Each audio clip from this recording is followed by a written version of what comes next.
if it isn't.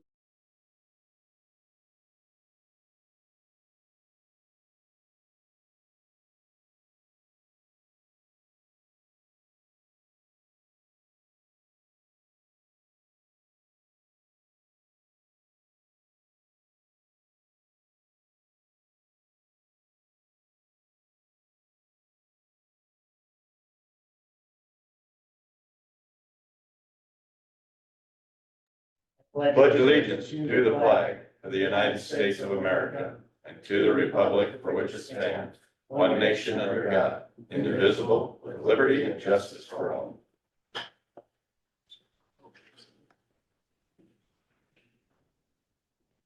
Everybody seen today's agenda? Any comments or corrections? Hearing none, agenda will stand as written. Reading of the minutes. July 29, 2025, the Board of Supervisors met at 9 a.m. with Dave Mulbauer, Chair presiding, members present, Schultz, Dozark, Mulbauer, Hayden, and Rosberg. Minutes of the previous meeting were read and approved. The board approved the change of wage for Coal Town, regular part-time bridge crew engineer's office. At 10 a.m. as advertised, a motion was made by Schultz, seconded by Rosberg to open the public hearing regarding that county animal control ordinance.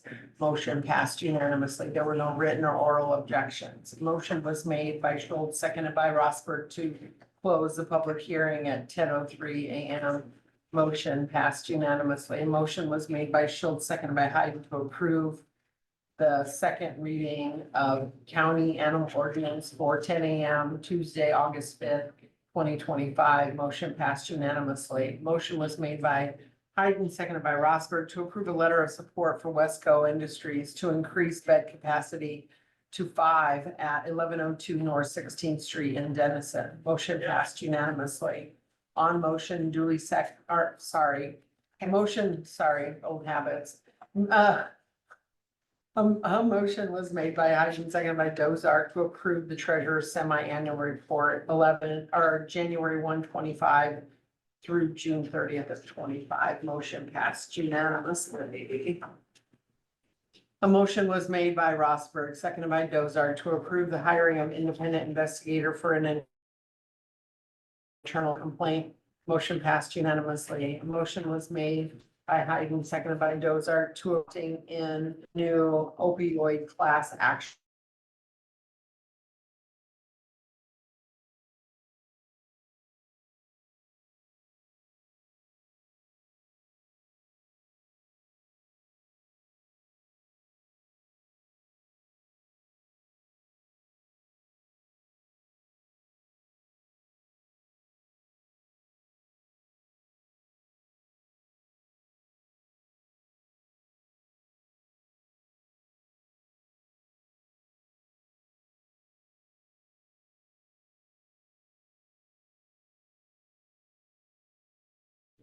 It said the computers have been working slow this week.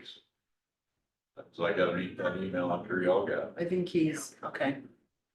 1262 E Avenue, Charter Road, Josh and Cindy Langholt, new home, 1565 350th Street, Vale, Kyle and Brenda Lenz, new home, 1779 255th Street, Denison, Cameron and Carol Quayle, new home, 3595 W Avenue, and Marjorie Jurgensen, new home, 2200 Fort Street, Denison, Jason and Christy Bach, new our home addition, 1211 370th Street, Breda, Michael Rothy, new building, 1506 Avenue B, Charter Road, Melvin Grayenhagen, new building. Motion passed unanimously.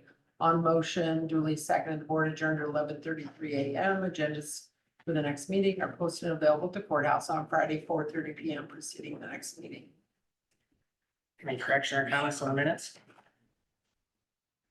Hearing none, minutes stand as written.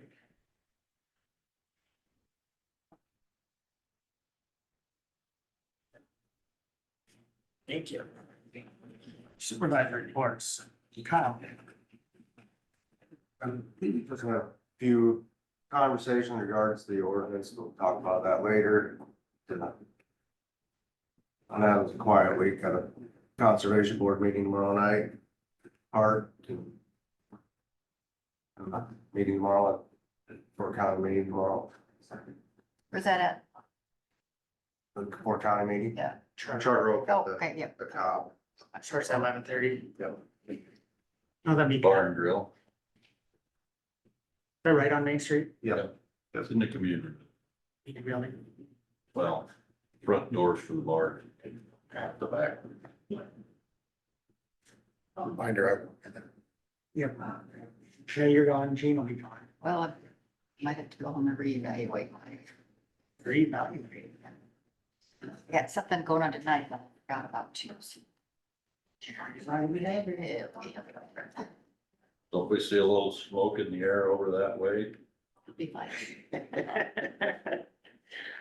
Craig, Only thing I guess I had was, did have a early childhood meeting last week, and, you know, those are, if I talk for another 30 seconds, it'll be longer than the meeting was. But things are going well there.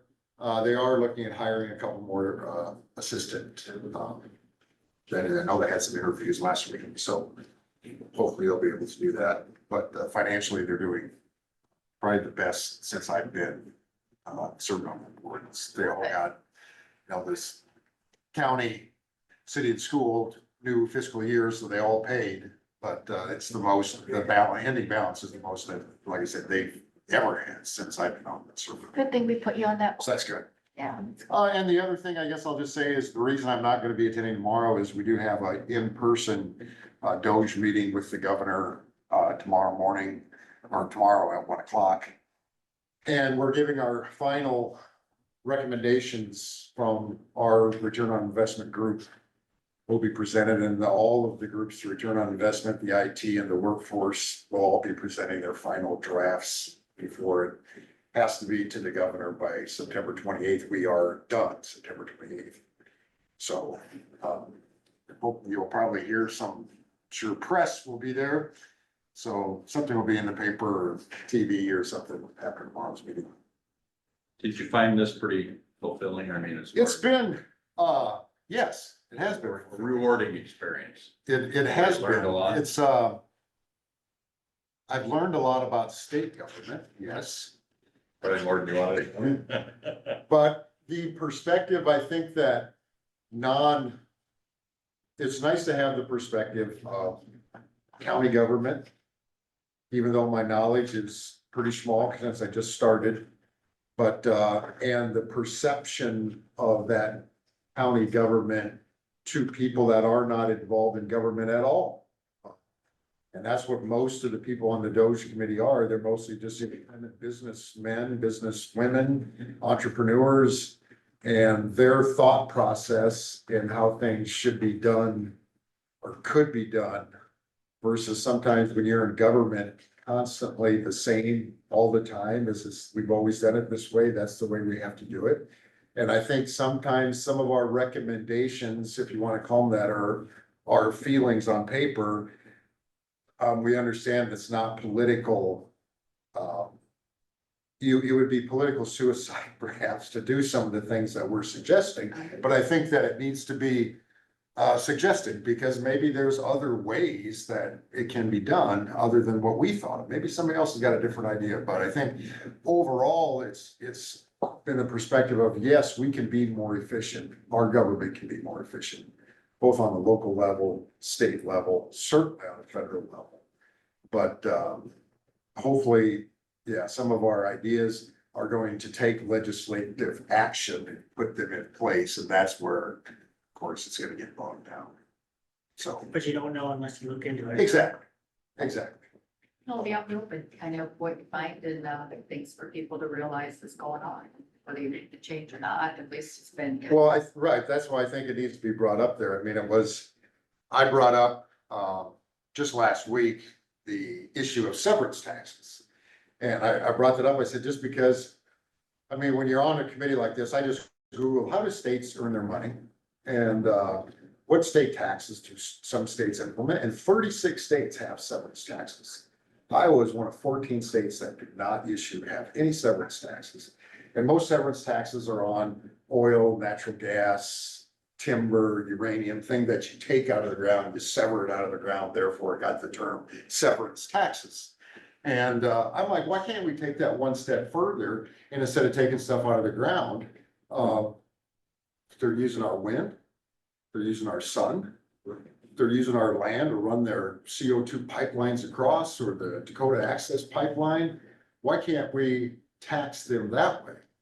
And, I said, I realize it's late in the process as far as us trying to get together recommendations, but I said, at least I wanted to bring it out there, because I don't know if anybody's ever thought that way. So, Which we've said, well, Don from Plymouth brought that up of how under the wind and turbine and. Right, that if we're gonna give Actions. tax incentives to get these, which we do now. I mean, we don't charge any sales tax for these data centers that come in and all, for all the stuff that they would buy, they get their sales tax free. So if we get these solar, these windmills, these data centers here, and once they're here for 5 to 10 years, and they can't go anywhere, now it's time to start implementing these taxes on them. And just like we just approved on our agenda, the tax abatements that we did, and they're for just 5 years. But, 5 years, you don't have to pay any taxes, and after that, once it's established and once it's there, it's taxed just like everybody else, and that's the way we need to get to for some of those entities. And, because my daughter actually called me last week and just said, hey, your severance idea made it all the way to the governor by 2 different people, brought it up. And, I said, well, good, that's really what I want to do, because I know it's not in our final recommendation. But at least the thought process has to be in there. And I don't know if it ever was, because the people that were serving in, like the Department of Revenue head guy, Department of Management head person, they were all like, we never thought about that. Never thought. I love that. I mean, first of all, the first thing you brought up was ROI. I mean, you just never hear that in government. But every business, that's a main focus is anytime you're spending money, what's the return on this investment? Right. So, and as far as the severance thing goes, what I really liked about that is as soon as you're saying that, I'm hearing the same thing that I've always thought that Trump was up to with the tariffs. I don't think he ever really wanted to have gouging tariffs on anybody that was being fair with their stuff. But he wanted to be able to offset taxes and debt. So that we're investing in the country that way, where the government's earning the federal government is earning its money as the founders actually originally intended. The income tax was not what they intended. So I like that, would that ever eliminate state income tax? No, but it might make the 3% viable, or maybe it would eliminate. I don't know what the 72% of all the taxes in the state of Alaska are severance taxes. And yeah, well, look I at think Wyoming is like 38% of all of their state income is severance taxes. So some states really utilize it. Of course, they have more of those natural resources, but they've said that the next Vulcan is in western and central Iowa is where a big pool of oil is. I don't know, but that's what they say. Well, they say, I've heard south central and southwest Iowa is pretty well loaded, is what I don't know, it was heard that. But that's a great point. So these are things that really, we say it all the time in this room, find additional means of it to finance to get property, other than just property tax. Right. Additional sources of revenue. That's great. I like that. Good it's job great. down I there. can't wait to hear how that all I mean, turns out. what the wind turbine people here said, we're in the ideal spot for wind turbines, so Now, you've seen them maps. Yeah. Haven't you? yeah. We are right in that corridor where it's red, where it's the most wind.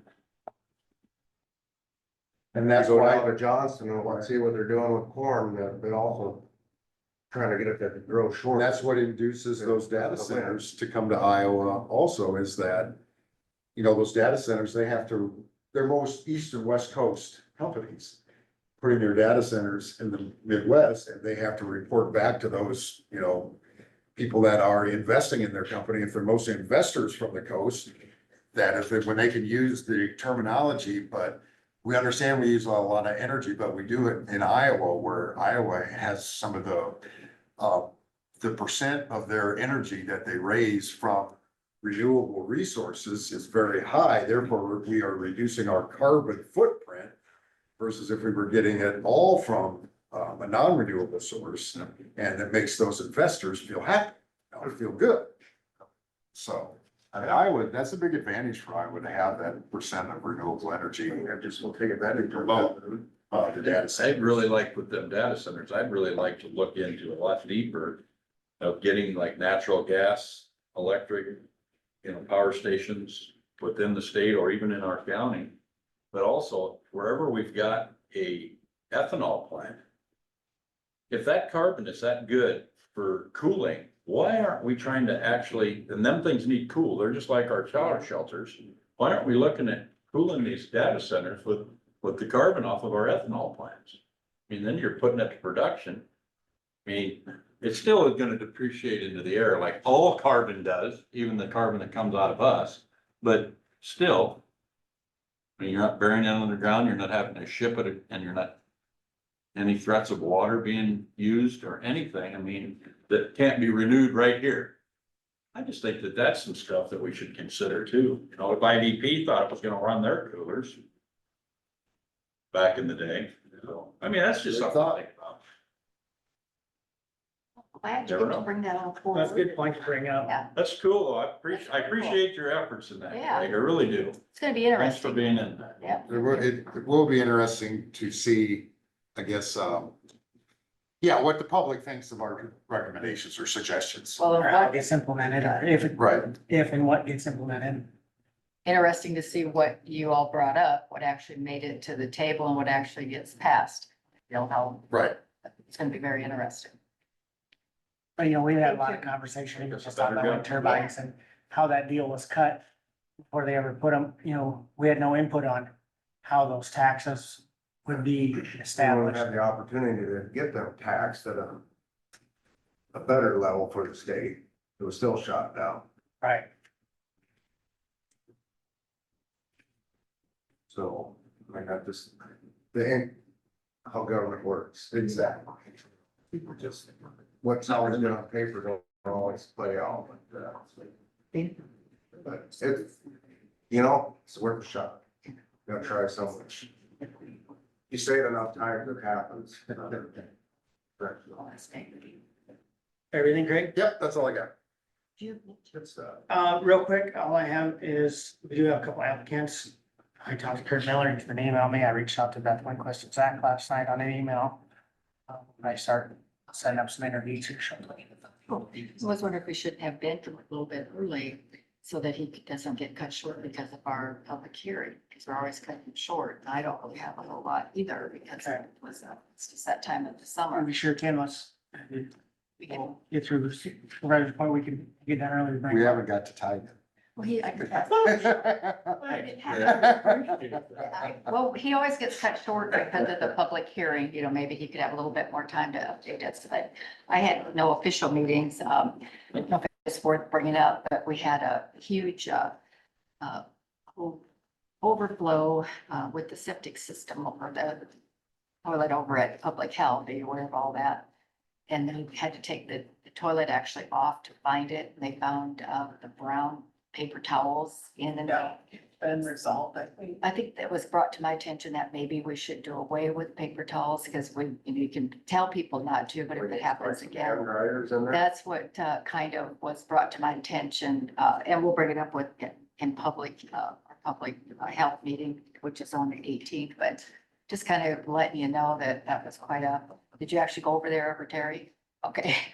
Well, Elise says it wasn't good, so, but it is kind of something to think about if you have them available and if you have no control over, you can say, please do not put paper towels in toilet, but it just takes a couple and it really caused a huge deal. Court, yeah, so that was the highlight, I guess, of my week.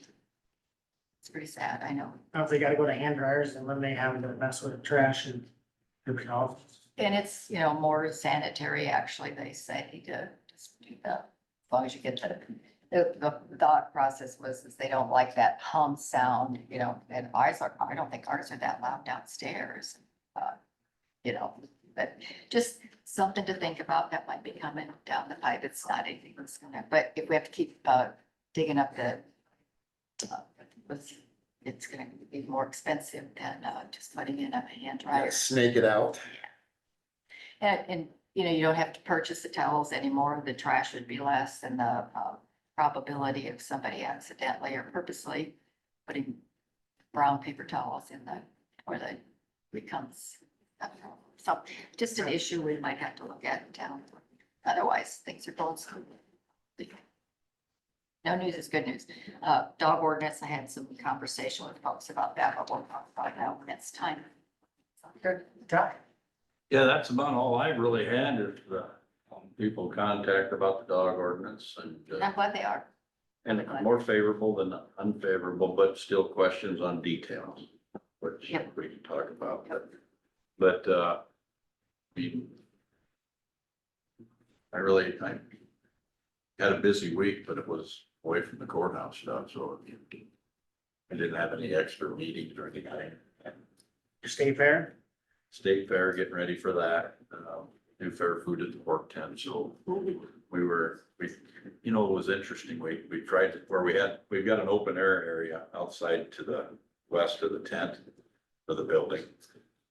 We still call it a tent, but it's the building, but we put a screen over that, and as we were doing it yesterday, we broke for lunch, we're about half done, when we came back, the guys went and checked the temperature of the concrete where we hadn't put it up yet, and then where we had 110 where it wasn't, 85 where it was, and it's see-through. I mean, it's just a net or mesh, I mean, it's black mesh and it basically blocks out some of the sun, but doesn't affect, there's still a nice breeze over there, and it's between the bud tent and the pork tent.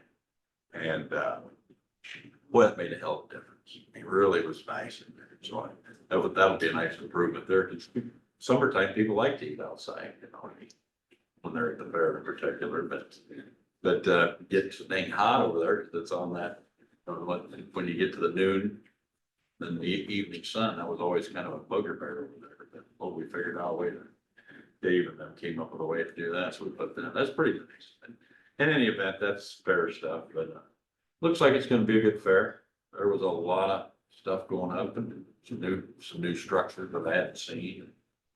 And I think it's gonna be nice. And the bud tent for the youth of our contingent, they looked like they were having a new stage built in there. Is there water issues? Is it muddy? No, not really. Okay. I mean, I actually didn't drive down into the parking area, but I did look down in there and there was, different vehicles running around down there. So it didn't look muddy, but it's all a big slope down there. Now, I didn't look up in the overflow parking, but that's all on slope too. So down in the bottoms might have been a little bit muddy, but we're not supposed to have it. Have rain for next Saturday, maybe 80. So it looked like it was gonna dry out pretty good before we got to Thursday, but I thought Buffalo was all mine, that's gonna. I did have my truck have a fit last week at a temper tantrum. There's a sensor on the front that controls your ABS. And I Googled what my truck was doing. Because none of the mechanics could understand what I was telling, so I just told Google what I was saying. And Google came back with a video for me to watch, and it was exactly right. I did the test and it told me to do pinch off an airline, said if it activates your steer brakes, that's that ABS that's up. So when I got to Peterbilt up here again, I told them, I said, Google, I'm not trying to tell you how to do your job, so please don't take offense, but Google told me to do this on a video, YouTube video. And I got that work. And at the end of the day, that's what they did, they replaced that. So trust in Google. I've never heard that sentence before. Trust in Google. Trust in Google. Well, I just said what was going on. I said my rotors were hot. What was making them drag about a 2%, so my computer thought that I was both on the feet and the brake pedal at the same time. So, but it was that ABS. Oh, it says we're supposed to have Saturday, Sunday and Monday. That's 50% chance or better. Hopefully that'll keep it. But yeah, otherwise I didn't have anything. It looked like Dave had more fun than the rest of us. Good trip. Yeah, looked like, Lot of driving, good trip, yeah, that was a quick out and back, but it looked like you had a big clan out there. big clan. I was like, what's fun? Saw a whole herd of sheep in the mountains. I bet there was 1,000 of them. They had the sheepdogs that watched me, they had signs still. Tried to pet the dog. And we got talking with them out there. It's people from Spain that come out all summer long and they live in these little hole type cabin deals. They just follow them around. Just follow the sheep, right? Really? How cool True is that? shepherds. True Sure, shepherd. shepherd. And then we got I've been getting quite a bit, with the new SUV law the state put out. Yeah, They're really disappointed, got that SFV sign on, it can't exceed 35 mile an hour. Oh, for the side by side. Yeah. That's, probably Yeah. more conversations about that, if we have anything to do with that, that's all on the state level. That's right. we really have no say anymore. I remember when you guys were doing that I ordinance. say it's probably more directed, unfortunately, to control some of the city traffic with them than it is out here in the rural people. When you do see a lot of them down and around the cities now too. Turn And around. they're not going 35. Isn't that It's a the law speed now. limit? Yeah, yeah, I've got people that go by our house and they are. Seems like The it's- most the compelling request that I had is that if you're gonna make them do all that, why do we still have to have them licensed and registered? Because it almost becomes a farm vehicle then. Yeah, great point, Cal. Great point. Well, I think there's some gray area, and it wasn't answered. I brought it up that, a kid with his permit that's 14, drive to town and go get a part for the farm. But with that law, you're supposed to be 18, but yet there's farm exempt. So they really didn't know if a kid with a permit could drive that to town or not to go get a part. What's the answer? They didn't know. I don't know. I think it was brought up. I say just go ahead and keep doing it, find out. Just, I guess begs the question of what was the problem?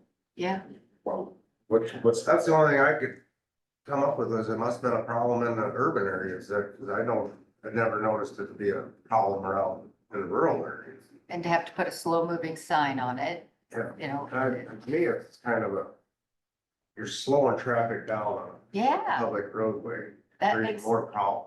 I agree. You're gonna be going 35. And then razor go flat, scoot. I mean, you I go think the speed limit, I think that's, keep traffic moving the same speed is probably safer than slowing them down. Great point. And they're so small, you have a tractor or farm piece of equipment, you see that quite a ways off. But, if they're going 35 and you. I guess my point is, we see our representatives, probably should ask them Ask him some more about that. what's going on. It seems like a cookie cutter policy that doesn't fit our rural needs. What's well thought out. No. I did speak with one of ours this past week about infrastructure and how to improve rural Iowa, but in particular, western and southern Iowa for development. Before we get left out in the cold completely and we don't get any data centers in the rural counties or no industry. I mean, it's been really tough with the industry and heavy commercial to try to get them to locate to even a Carroll County where it's easier to develop, where it's flat, it's still a pain because of the lack of infrastructure. And I kind of suggested a grid approach where you take your busiest highways, you consider them first. And, Crawford County don't take any don't have any angst towards me, but I said, if we did 30 and then use a north and south one to kind of divide things up between 29 and 35 and one was 71, and 71 being because it would touch Storm Lake, Carroll, Clarinda, the lakes. And Missouri already runs a 4-lane all the way up to Maryville. So you could just about hook to Kansas City. So probably the only bad thing, it'd make more Kansas City Chief fans because they could get to the game. But I've spoken like a true Cowboy fan that stole the Dallas Texans from us. Anyway, and then, you can hook up into the north area there on the lakes. hook up to 90. Gosh, you know, you think about that kind of a grid to start and then look at 18 and 34, you know, you look at them, then we start to make, most of them site selectors are looking for you to be within 20, 25 miles of a 4-lane to optimize you into the site select. Well, we just about helped the entire western side of the state with 4-lane. Now the rail, we're obviously got a upper hand on that. I don't know if you noticed that UP and can't remember who it was. Anyway, UP just combined with another rail. Southern. Was it Norfolk Southern? Yeah. Okay. And now yeah, that's right. They're connected coast to coast now. So we're like ocean to ocean, runs right through Crawford County on the rail. The only thing we don't have is a canal. I think it might be a little bit late to build one of them. Missed the boat. Yeah, we might have missed the boat, Missed but the boat. literally missed the boat. But the, you know, as far as it goes, that's the only way we could get freight cheaper out of here, you know, and then I don't know where Kansas City or Canadian Pacific, Kansas City is all running. I know they're up in Sheldon, but you know, they're the ones that are straight line to Mexico, and for the pork industry in particular, which is Iowa's #1 in pork, being able to ship pork cheaper to Mexico and more of it faster really wouldn't hurt us. But, and those are the kind of things that we need to be working more on for western Iowa. You know, Sioux City and Council Bluffs are doing good, you know, Pot County and Woodbury are doing pretty darn good, but they still don't compare to the eastern cities. You know. And so, I mean, we all need to be able to support each other. The whole state needs to be, if we're gonna be able to keep property taxes and income taxes to where they're negligible, you know, or survivable, how's that for a better term? Sustainably survivable. But if we're gonna develop, we gotta develop commercial, and so that's some of the things, that was a thing that I did on behalf of the county this week. Yeah. We'll see what kind of things we can keep pushing on that. Maybe the state can offer better tax incentives, some of these for counties that build in them. To try to spur growth. Yeah. At least county that are relatively, I don't want to say behind, but not as populated or commercially populated as some of the other counties. You bet. Just to share the wealth across the state. That's the only way that a true income tax or property tax bill across the state would work, if it was spread evenly. I mean, Yeah, you're right. I mean, there's the things before all this stuff gets. We gotta keep the old adage is if you're not at the table, you're on the menu. We gotta make sure we're not on the damn menu, you know? And, you know, for Crawford and obviously I worry about all our surrounding counties, you know, because we all kind of live together here. But obviously our primary focus is Crawford, but we gotta be able to help all of western Iowa stay in the game, you know, and not get forgotten. And, you know, we never know who, don't have any idea who our next governor will be, you know, I mean, so you don't know what they're gonna wanna do. And I like the fact that we're a low tax state. I'd like to try to find ways to keep it there, but growth responsibly, you know, some of our counties aren't gonna wanna do a lot of growing, because they like the life that they're at least for now. But you still don't wanna deny them the opportunity in the future either. I mean, I don't wanna turn us out of being an ag county. I mean, I prefer we stay an ag county, but that's me personally, you know? I really think Craig's idea of the severance tax is a great idea. It's a That's way to live fantastic. outside the box that isn't income or property. You bet. and your more rural counties will probably benefit out of that more, because, you know, face it, your big urban counties aren't getting wind turbines and solar, you know, put in them, no place to put them. And we're actually, we're just like we feed them out of the rural counties, we're also powering them, so to speak. Which we've said all along, and we've told our legislators, if our rural counties had more revenue, or were able to hold on to more of the funds that we send to the state or have a severance type tax, we'd naturally lower our levies because we have the revenue to offset. You know, and Dave, that's something else that I've had a discussion with a few people recently. We I'm not trying to, bash anybody on the taxing entities, but we work hard to keep ours down at this table. But I think we've had a little bit more room to do that. But like the school system, I don't know what their interest, what their internal, where they could save. Dave Craig's got a hell of a lot better idea, and so does Kyle. They've been on the school board. Or they could save more money and not impede the, getting good teachers, and then ultimately making sure our students are well educated. Basically making the next crop of patriots, the American citizens. We need them to be financed well, but that's where our biggest share goes to. Well, maybe that's the place where your severance money goes to offset property taxes, and then that would lower. And we obviously in Crawford County know that we need to be working on our health. In our hospital and our public health, is there ways to improve their financing and their abilities to make us a healthier county? Because we're in the top, or in the bottom tier of unhealthy, bottom tier of healthy. We need to fix them kind of things.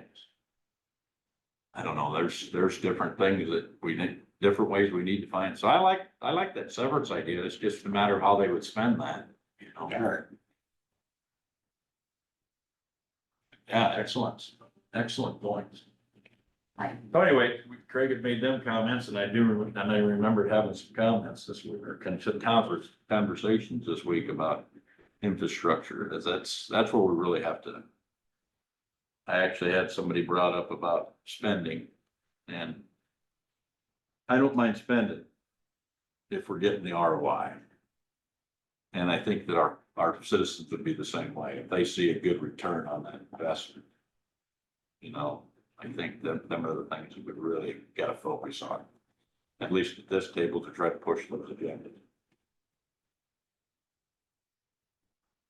Anyway, I tried you to a few more minutes for you. Good job. You wanna grab Ben? Text them? Be down there. That way we don't. Early Childhood Iowa, I was on that board that you're on. Yep. We did a ACES study on ROI, and it came back and it really showed how what we were spending up front curtailed the recidivism rate of crime and problems down the road with these young kids. Our families got a good foothold and we're contributing to the We're kind of communities. done early. It's good to know that. It's good to know where we stand and that what we're doing is on the right path. Excellent. Yeah, that's exactly the point. And that ROI isn't just infrastructure or spending to build a building. Yeah, It's you just, see it, you're in it now. like you said, that's helping the kids, keeps them from becoming a burden, potentially becoming a burden. The graduation rate of the kids getting employed down the road, and I know they're young, 0 to 5, but it just is that. Remember the informative years, right? Yes, with their health and their teeth and all of that. All of too. Well, Mike Bundy brought that up years ago. He said, when I was an educator, and you had a kid with a bad tooth, or they just couldn't pay attention, and they're not getting anything out of class, and they're in pain, and you get that corrected, all of a sudden, the kid changes. Yeah, same way with eyesight. Eyesight. Hearing. Immunizations and preventing, early childhood. It's education on nutrition, just And teaching parents how to teach your parents. It's off topic, but through your investigation, you go up Howard, Iowa State spent all their money cutting them trees down, 3 years ago. And then drive up and now it's a bigger forest than it was before. Get up here by the hospital, they spent all that trees are thicker now. And I don't know how the intricacies of the DOT system all works with that, but it seems like both of them projects were a total waste of taxpayer dollars to me. Good point. Craig You are correct too. did the I mean, tax. we're- I was just gonna ask if the tax mailer got put into your report that it's waste. Yes. It did. Did it make it to the table? You'll know tomorrow? Right. I think that was in the workforce people. But yes. That We mentioned that. I remember that even getting brought up at our ISAC get together with the legislators last year. And they go, oh, that's a good point. That is. That one guy was They not act- gonna let it go though. Yeah, He was sticking to his guns on it. but He was, you even wanted more. Yeah. Yeah. I don't remember his name. sometimes people don't want to be wrong. It made you wonder if he was one of the originators of the idea. And we even have in there ours, about public postings, that to have a statewide website that we would post. Instead of posting in the paper, post on the website, people know the website and read it. Get rid of the law that says we have to put it in the 3 largest newspapers. Right, I and even allow us to doesn't. post it on our Exactly. websites too. Post it on our own website, Yeah. yes, Give you a little exactly. bit more time to But there'd be get one through it. place Right. where people can go and read everyone from the school, the city, the I state. like that. I That's think a it's great county. idea. Always. Yes. Thanks for coming up a bit early. Yeah. You're out with the Give 10 you a- o'clock public hearing, and give you a Little bit bit more more time time. if you needed it. Yeah, no problem. So, Tim? don't have a whole lot anyway, but, yeah. Yeah, or I can hand them around. Actually, I'll need one of them. Just kind of go off of, but. Have it back to you. There we go. Round robin. There you go. Well, to begin with, well, we got one utility permit here, just make it aware that they're pouring some fiber, over on, well, M55, they're kind of between, E and F Avenue, they're gonna be some along M55 and then coming over on E and down on 360th Street. Just typical pouring it outside of the right of way, or towards the outside of the right of way on the pay portion, then there'll be the travel portion of the roadway on the E Avenue and 360th on the gravel roadways, but just got one. As far as that's concerned, I don't know, Paul usually makes you guys aware of them, I don't know if I. We don't. Yeah, Yeah. so, but I'll continue to make you We aware. appreciate that. Sometimes people call and wonder what's, going on and at least you kind of know, so. But that'll give those folks on over there better access to the internet, correct? Right, Yeah. the internet That'll be- fiber connect with the residents with high speed internet and whatnot. And that's what a lot of that's going on. I know we had a little bit of an issue down Lincoln Way there, where we had with all that rain where they had put in some fiber. We had a heck of a mess there that they're gonna compensate us for some limestone that we had to put out that direction. It's it just turned the slop on us where they plowed it, then they got some sort of a power rig on the backside of their rig there that kind of got breaks up the clods that got worked up and it just all that dirt that was in with the rock, it just turned the slop on us and Is that what happened in O Avenue also? similar, yeah, that wasn't nearly as bad. They just, on O Avenue, they were too close to the shoulder and it just started. Where they put the line was too close to the shoulder? Right. So it just was more sloppy on that side than anything. That was a pretty easy fix, but what happened here when they broke the crust on it, that was horrible. Okay. How deep do they have to go when they are up on 4 foot. 4 foot? Yep, 4 foot is what we require pretty much. But like I said, they're gonna compensate us for the limestone that we had to put down, kind of shape up that road and then we tried bringing some of that, after it dried, bringing it back on the road, kind of mixing it in. We windrowed the slop and whatnot, and it still had a lot of the gravel in it. We windrowed it to the outsides of the road. When it dried up, we mixed it back in with the limestone that we put out there to try and keep the aggregate that we had, so. Can I ask you a question about that? I think I know the answer, but I'm not 100% certain. When we have to put new limestone out on something like that, do we bill them on what a replacement costs now or what we paid for it? Generally, what we would, it's what we would pay to have it trucked in from Now, primary. and to replace it now. Correct, yeah. I just wanted to make sure that we were replacing that. We put a lot of money into that and it helps us. I don't want to ever start running short.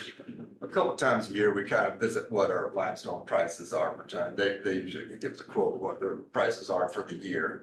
And then, but we kind of work up our project sheets if we need to say if we were selling some, limestone to, a city or whatnot, what our price would be for that, that's what we would charge them for the limestone cost. Like I said, I thought I knew the answer, but I wanted to ask, but I've never asked. You know, No, that's how we would. there's enough common sense operates in your office, so I assumed you do it, or you had it right, but I thought I better ask. And like I said, we do the trucking price on it. I know a lot of that's railed in, but you know, if we had to go get it, we would be trucking it in, you know, if we needed it immediately. And then we do truck in some, so, we always go, you know, with that price, so. Bridge over there in Vail, they working on finishing up driving pile, but on the south pier there, they kind of ran into it. Well, on that south pier, they ended up digging up a lot of the existing structure. There was some broken concrete chunks in there, some old pile pieces that they ran into. And they spent quite a few days having to clam out quite a bit of junk out there. And then when they finally thought they had it all, they started driving pile. They got 2 pile in and hit a large boulder. And so they got about 3 foot below the stream bed. So they got them all driven except for the one, then they had to clamp that out, and they did end up pulling about a 5 foot boulder. So, and it just wasn't gonna get past it without doing so, but they did get the boulder out, they're finished driving that last, the pile, and then the 2 battered pile they'll drive today. And then, they should be done driving pile over there. Well, that boulder is setting where they move a 5 foot boulder. Not what big hole do you? Where's the 5 foot boulder, where it's kind of moved over or what? You And they done it completely out. completely out? Yeah. Setting just down I there? don't know what they did. I'm just kind of can't visualize. Yeah. They sold it. So I don't know. Be a lawn ornament for somebody. Yeah, I just was trying to visualize, you know, taking that out. Just thinking where, Vail might you wanna know, have their own.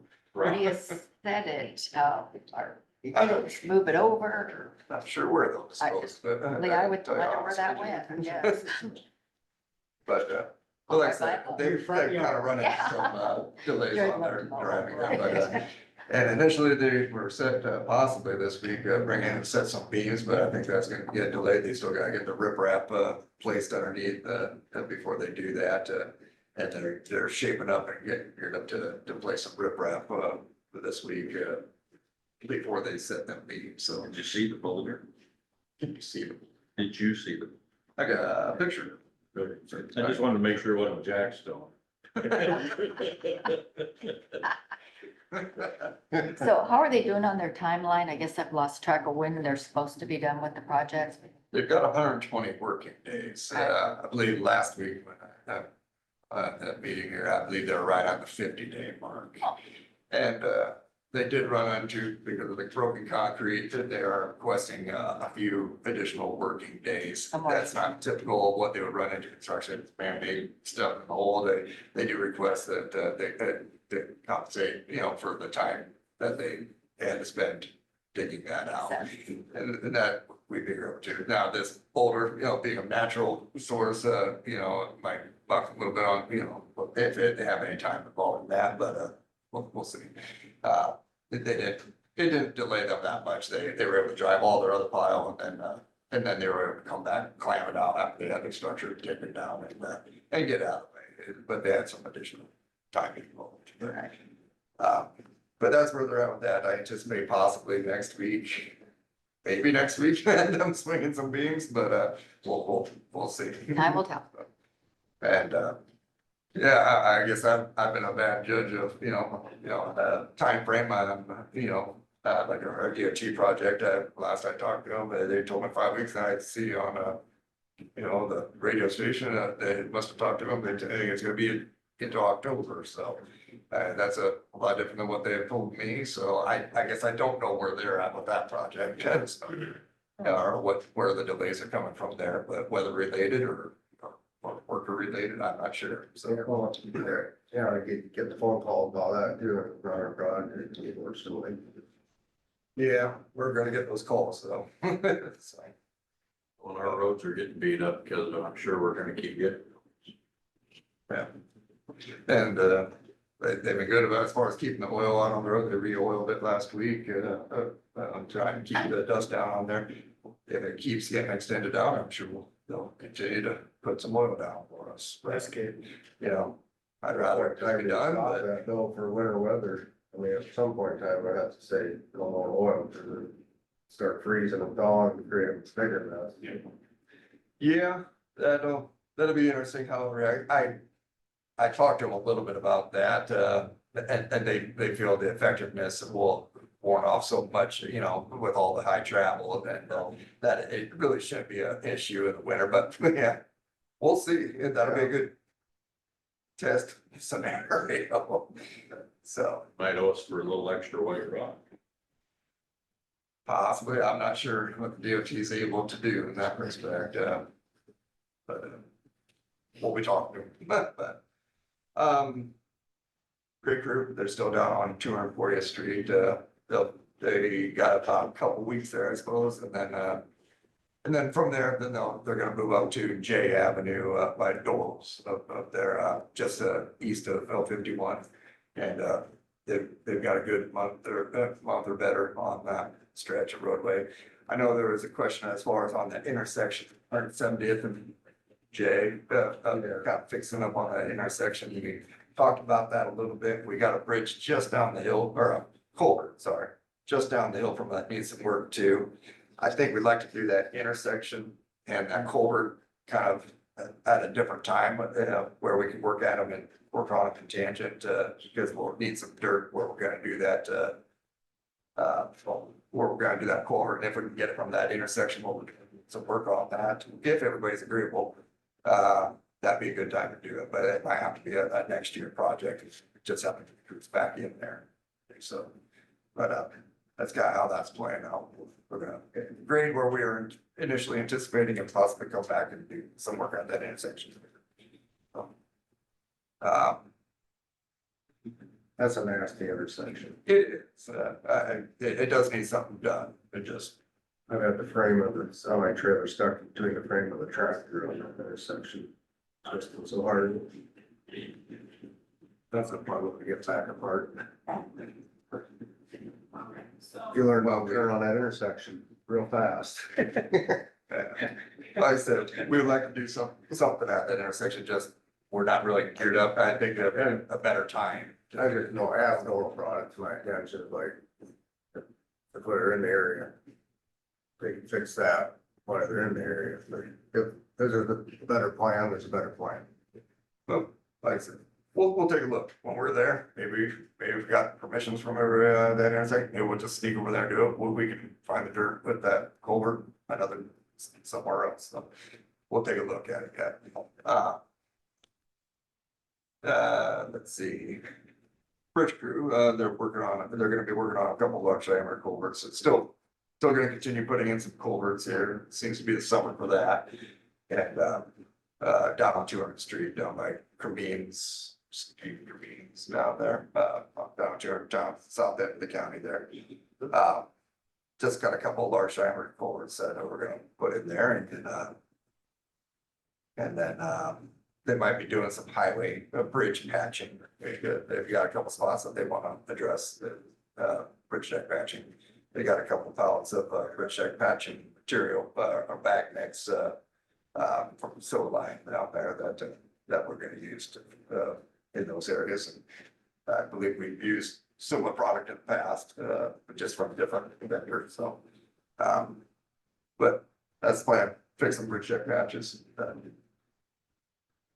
And the roadside crew, they're still out spraying, around, after Labor Day, they usually start mowing operations again, but then we continue to spray, so.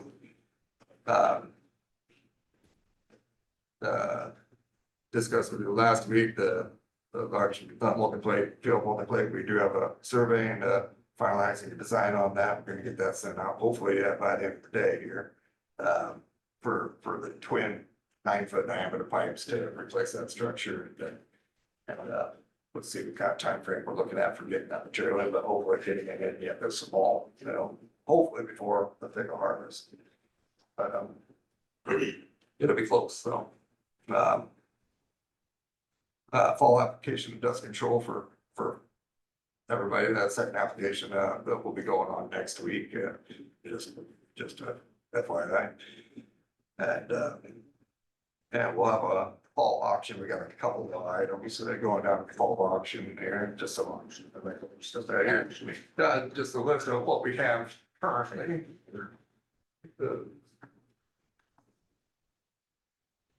Mainly some CMP, that we've taken out, the older CMP that, really we wouldn't put back in ourselves for any projects, that are.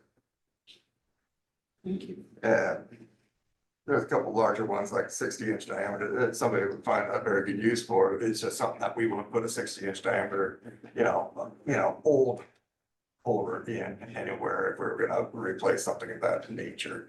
So, but otherwise, some smaller diameter pipe that we would normally put on some beams, 8 of them. We usually try and, we're not putting down any plank, try and kind of see what other counties are bringing in to the auction, if they're gonna bring in a bunch of plank or whatnot, we would kind of wait to bring our own.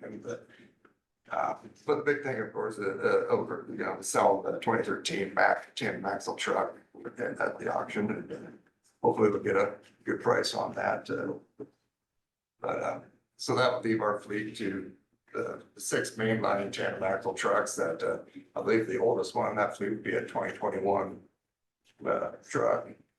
So fairly newer trucks that we have in our main fleet for the snow removal routes, and then we'd have two other tandem axle, one spare and one that Richard uses primarily.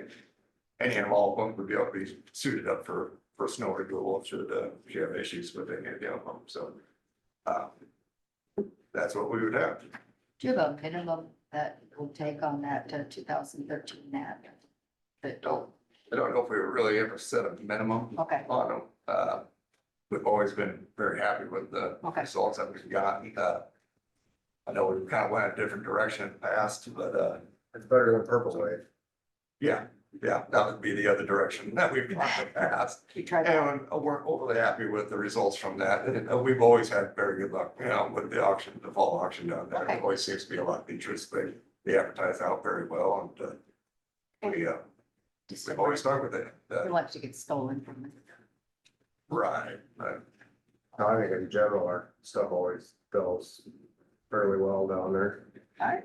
I think the public knows that Public maintained, right? it's used, but it's well maintained. Well, the snow barn has moved, online bidding as well, Yeah, there's so all they that. have, further reach than just who's there. What was that? Did not know that. For the machinery auctions? I did not know they did that line there.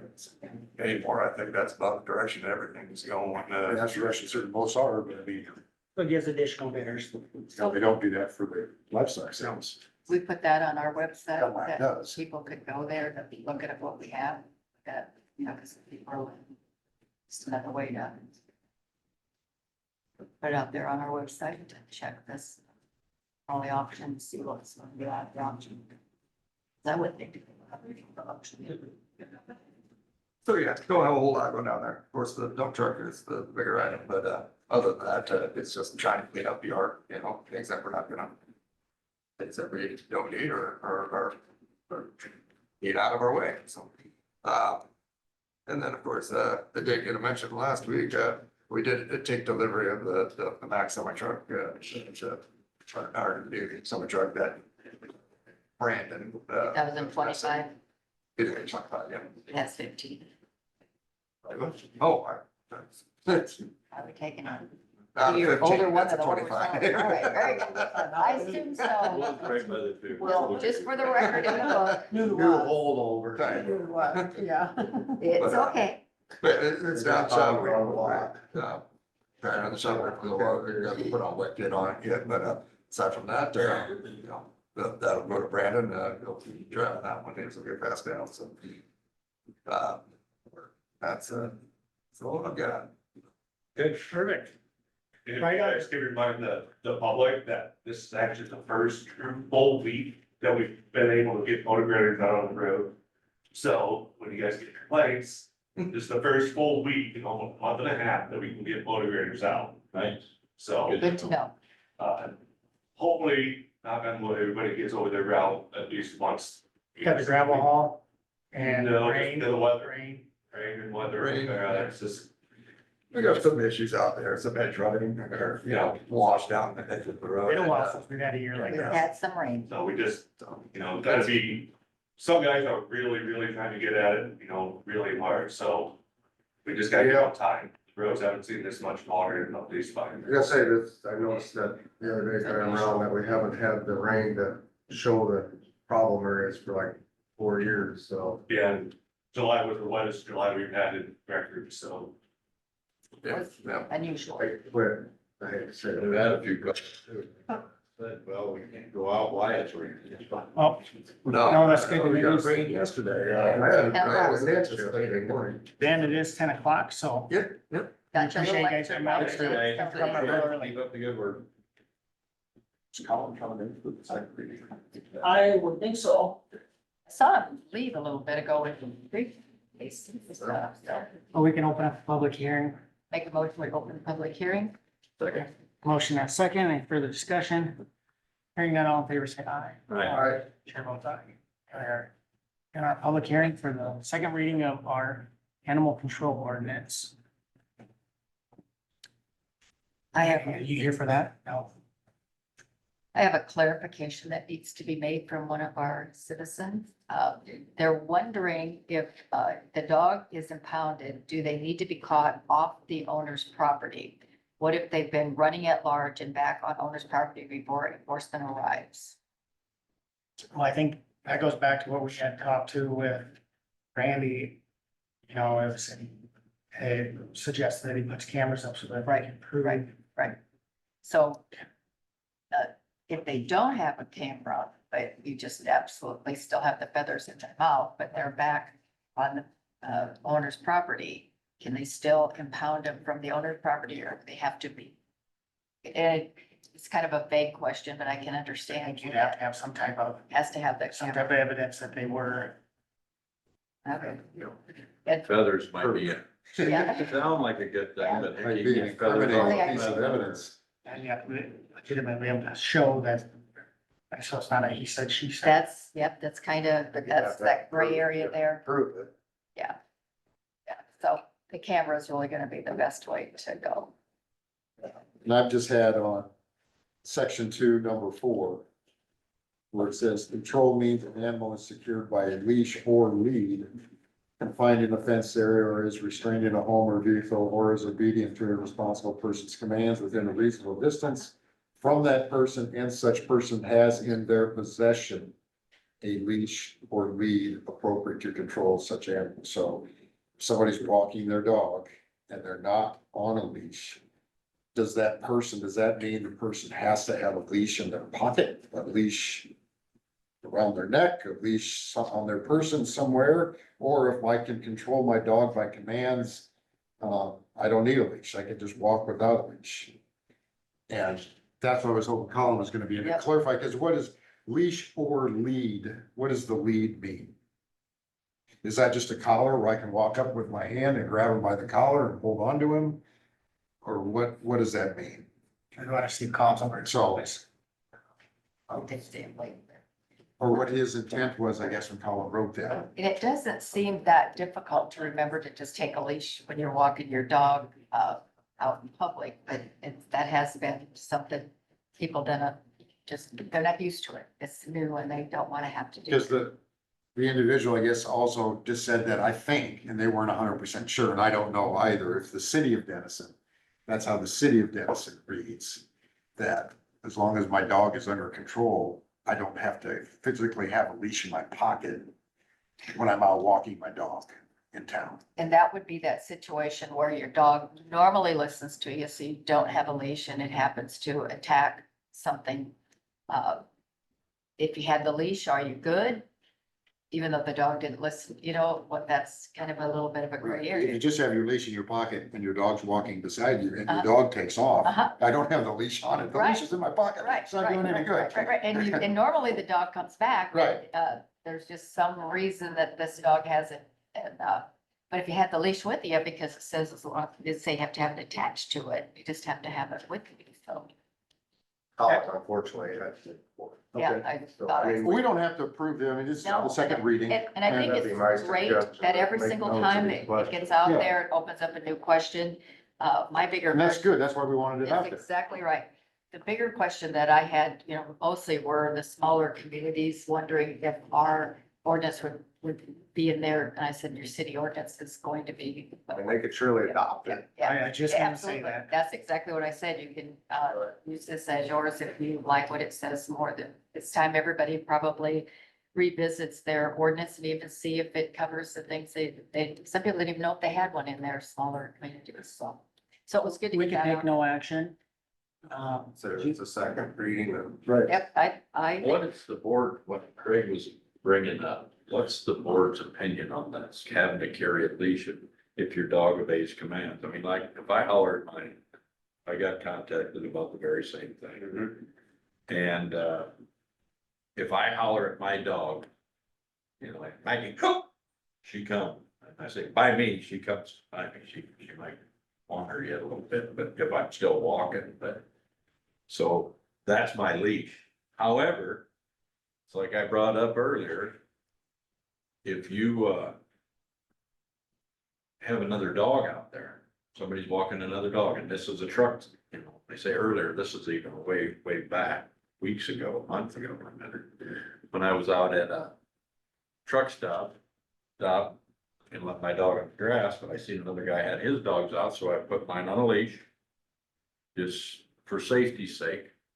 And, when his dog wasn't on a leash, come running over at mine, boy, she reared back, I thought I was gonna have to break up a dog fight.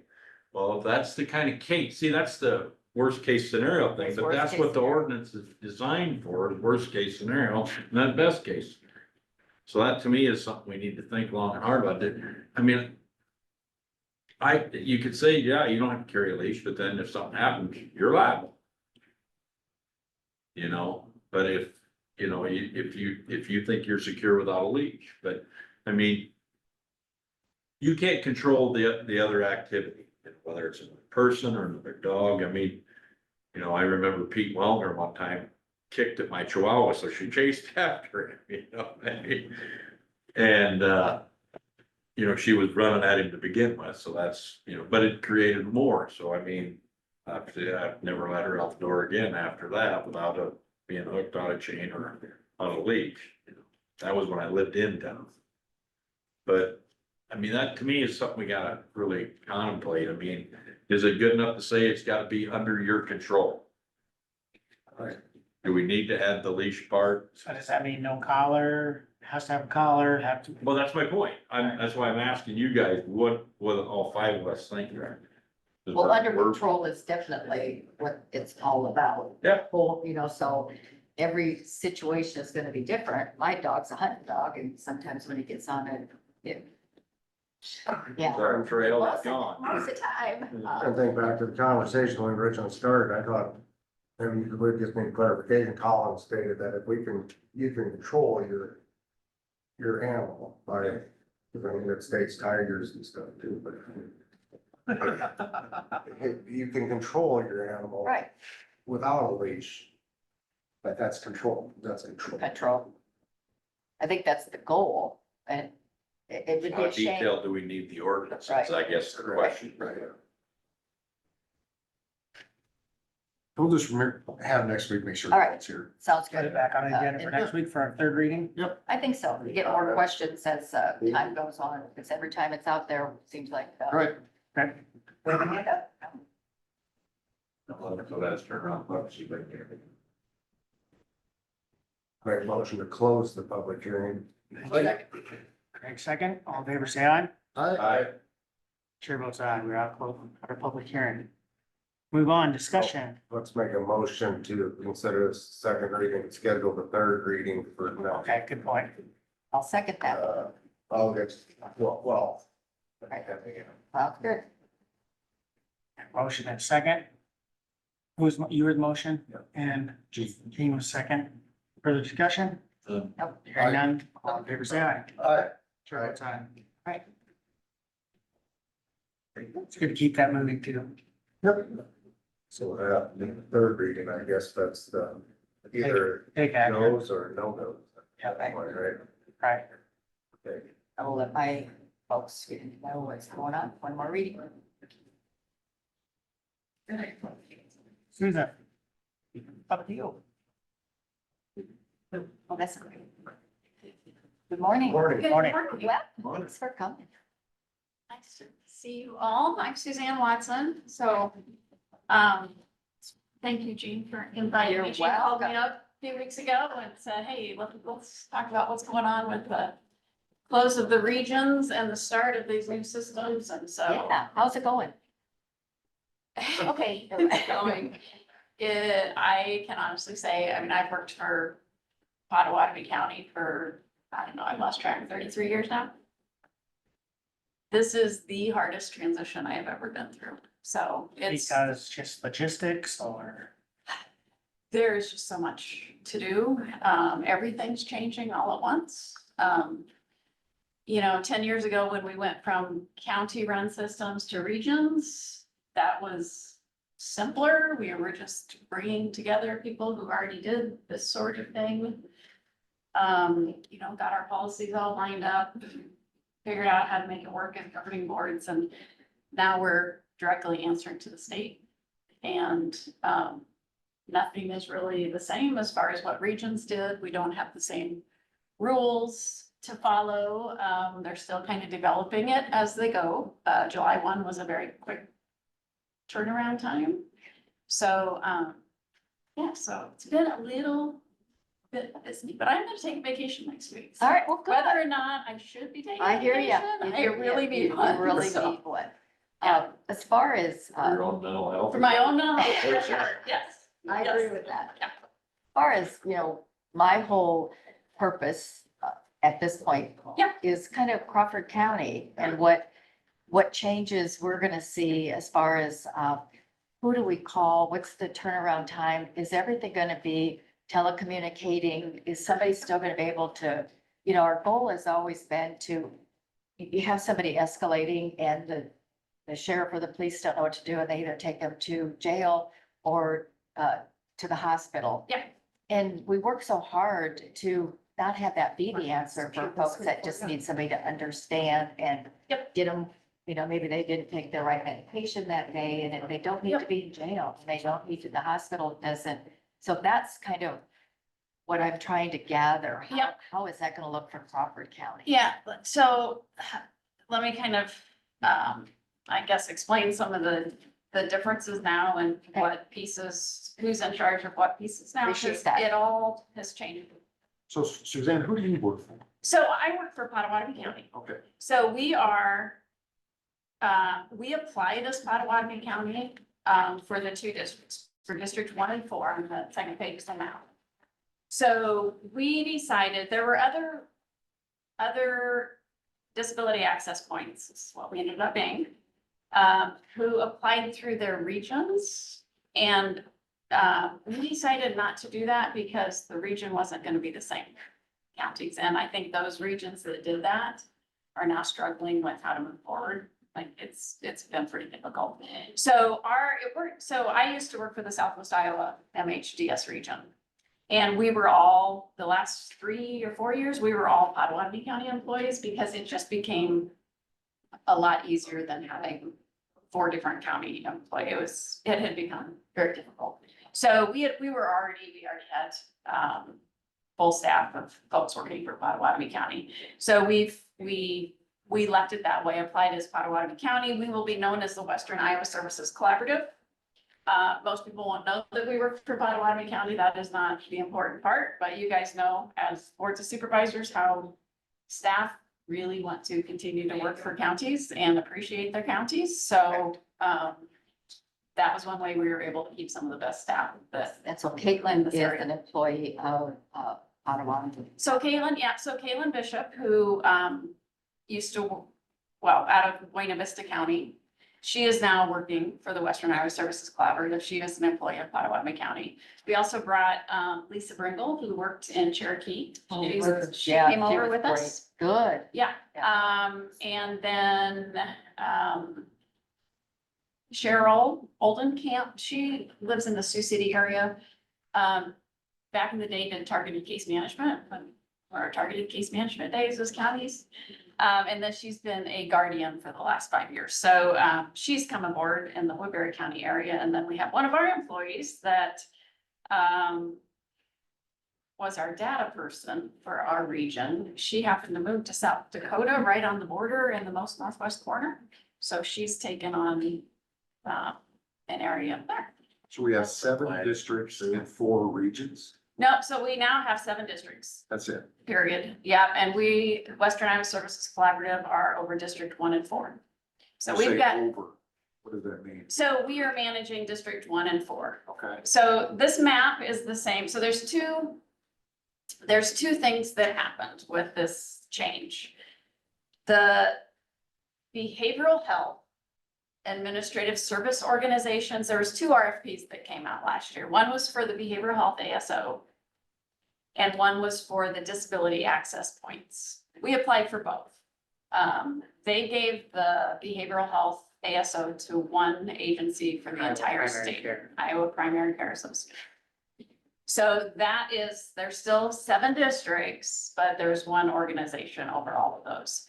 The behavioral health ASO takes the piece of the region function that did the crisis services, the mobile crisis that you were talking about, crisis stabilization homes, jail-based services. They are now in charge of those things. The disability access point is in charge of the service navigation, what we used to call coordinators of disability services. We're doing that direct work with people that need longer term services. So I guess the behavioral health ASO is more of the short-term crisis situation. People can still walk in if they need something from them. But if somebody needs anything longer term, that's when they come to the disability access points.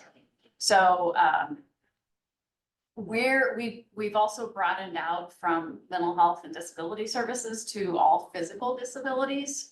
So now, yeah, we work with people with intellectual disabilities, chronic type of mental health concerns, brain injuries, physical disabilities of all types. So it's, that piece is expanded quite a bit. And like I said, since we've only been doing this a month, we don't even have a logo yet, so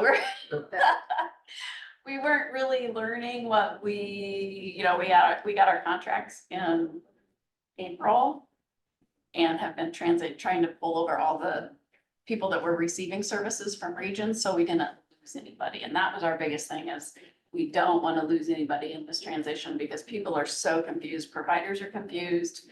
We've been trying not to make a big deal of it, of people, for people who get services, because we're confused. So somebody getting services in the system, we just want them to know that, hey, I still have somebody I can get help from. So that's been our main Our focus. concern from day one was that one person that falls between the crack. Yep. Because of all of this heat, it's just, and Yep. the jury's still out on if we're going to be successful. Yep. In that transition, because these are people, Yes. you know, and that's, Absolutely. it has Sir. just been. There are a lot of collaboration back and forth between you and Iowa Primary Care. There is, yeah. So we meet with them about once a month. They are having a little harder time getting staffed up. So like in District 1, I think they finally have their main like lead person over the district that's starting this month. In 4, there's nobody yet. We have one navigator down there who used to actually work for us as the region. So they're struggling in finding employees, so, but we're working administratively with them, trying to. Is it okay if I ask questions as you go? Absolutely. Otherwise I can Yeah. save them No, all. because I'm all over the place. Okay, I never well- have anything planned, so, yeah. It's all good, but, so with the Iowa primary care, Yes. is their head office in Des Moines? Yes. Do they have anybody on the ground in our the two regions that you have to? Yeah, so they will, yeah, so they are hiring in the district, so Okay. they do plan to hire people who live in the district, so. Have their own office? Yeah, so they'll be, so what the state's expecting from both entities is that we're in the community. So your question about how are people gonna be served in Crawford County? So the other day I was down at West Cove, for instance, saying, hey, can we come here? Put a shingle up, 2-3 times a month saying, hey, the disability access point is here today. If people have needs as far as walking in, now we know that most of the time people don't walk in for services, they're usually gonna call, right? So normally they call, we go out to where they're at, so, So I was gonna say, the problem is you're not necessarily gonna have your episode on Tuesday when they're there. You're having exactly. it on Thursday, and now I Yes. gotta wait till Tuesday Yes. to see a person. You might though be wondering about, oh, how do I start applying for disability, or how do I, how can I help get social security benefits, and maybe you would you'd walk in and say, hey, I really need the service, or I have a family member who needs this or this, where do we start, what do we do? So, And we'll get that publicized. So Yeah. People, yeah, and so my goal is to, by September, at least be out and have places that we are located. People know how to get hold of us now as far as people currently receiving services. There's been a lot of publications put out by the state as far as, hey, these are your disability access points, these are the phone numbers, this is how you access them. So, but our website will get bigger. We'll make sure we post, did widely. West Coast see that they were gonna be able to find you a place? Yeah, they were more than happy. Okay, very Yes, good, very They were very happy to do I was that. sure they would, but Yep. they're also, they got a lot of other parties Yep. down there too. Yeah, and really, so the idea is to go out to places people naturally go for services. So, where people sign up for heating assistance or public health. We might be at a Did you public go to our health building. public health? I have not Okay. visited your public health, We should but do that. I should do that while I'm here. So yeah, just agencies like that where people naturally come into that, they'll be, oh, what's a disability access point? I don't know what that is, but hey, disability, Yeah. maybe I have one, maybe I need some help. So, Yeah. so we'll see. I At mean, least the definition kind of describes what it is rather than it's an acronym of. Do the other 5 districts have their own entity like you that covers the disability access points, or does Iowa Primary Care do that in the other districts? yeah, so each one, everybody's gonna kind of follow the same thing. That 5 in the middle, Polk County is, and they have, theirs is probably the most different from everybody else's as far as they have an agency that they hire to actually do the navigation piece, whereas we are employing the navigators ourselves. So they hire, they kind of subcontract that piece, and then they do the administrative work. 2, 3, and 6 are run by, what used to be, well, it was CICS. And they had, CICS was like that north of Polk County area. They were one of the larger regions, so now they're really spread out. And then 7 is run by what used to be the East Central region, so, and they're gonna be renaming themselves, those that were the regions, they're gonna call themselves something different, but. Just rename yourself. Well, you gotta go through, they're having a little more problem I because was they gonna have say. a current 2080 they're working through, so that's where they're having, I it's can't not imagine as simple That the as state what. has said, just rename yourself. Yeah. Let's call you whatever. Yeah, Do you see any there's one- issues down the road with having Iowa Primary Care cover the behavioral health side of it, they cover the disability access point? I think once we figure out who goes where and it's defined better for the public, because we're still the people that are doing this now are still asking the questions of Health and Human Services. What about this person? Where should they go first? The thing that we've said as disability access points is no matter what, if somebody comes to us, we will help them. Like, well, if they're supposed to go to the behavioral health ASO, if that's where they're supposed to be for assistance, we will make sure that we connect them. And we won't just say, hey, call the behavioral health ASO. Yeah. We will take them there, introduce them to people and make sure nobody, I detest Yeah. when people call and say, oh, let me give you that phone number. Yeah. That's, And these are Not people helpful. that. Yeah. It was hard enough to make the phone call. yes. Much less, now I've got to call this person Yeah. and that person has, it's just, the people that they deal with are so fragile anyway, that it just has to really be handled so gently Yeah. that they don't feel lost. And Yeah. that has been my concern since the day I found out the state was taking this over. Yeah, It's absolutely. just been, and I just, we need that human touch, you know, to have everything just be telecommunicating. People need people. And, We're not gonna be, meeting with people over. It sounds like just reading your material that if they reach out to a disability access point, they will be able to. Yes, I yes, like reading. period. Yeah. Period. Yeah, we, it's interesting. Right now, we're hoping to get the word out, especially in District One. We're finding, so the Southwest Iowa region, we used to serve up to Monona County, Harrison, down Shelby, Cass, Montgomery Page, right? We have, starting out, about 250 people that we've brought over that we were serving prior. And up in District One, we've only had 60. So we're trying to find out where the people are and who was serving them. So it's, as I've been going out and meeting with, especially like in Sioux City, there should be way more people than what were being served. So we really are trying to get out and meet people and say, hey, this is who we are. How can we be helpful? Because hopefully somebody's helping them. Hopefully it's not people aren't getting help. So that's really been our main. Now, if I had more time to get out, Right, yeah. Well, you're just one person. there have been us to write a lot of reports right now. Yeah. So, It's, yeah. So, but that'll be one of our main goals is just getting out and making sure that people aren't. do you feel that the state feel the concerns that you have? Do you feel, or are they just saying, oh, that'll all work itself out? They're hearing us. They're hearing that, yeah. They want to know the positives before they know so that they can get the word out that, hey, this is going well. Okay, Um, no bad news?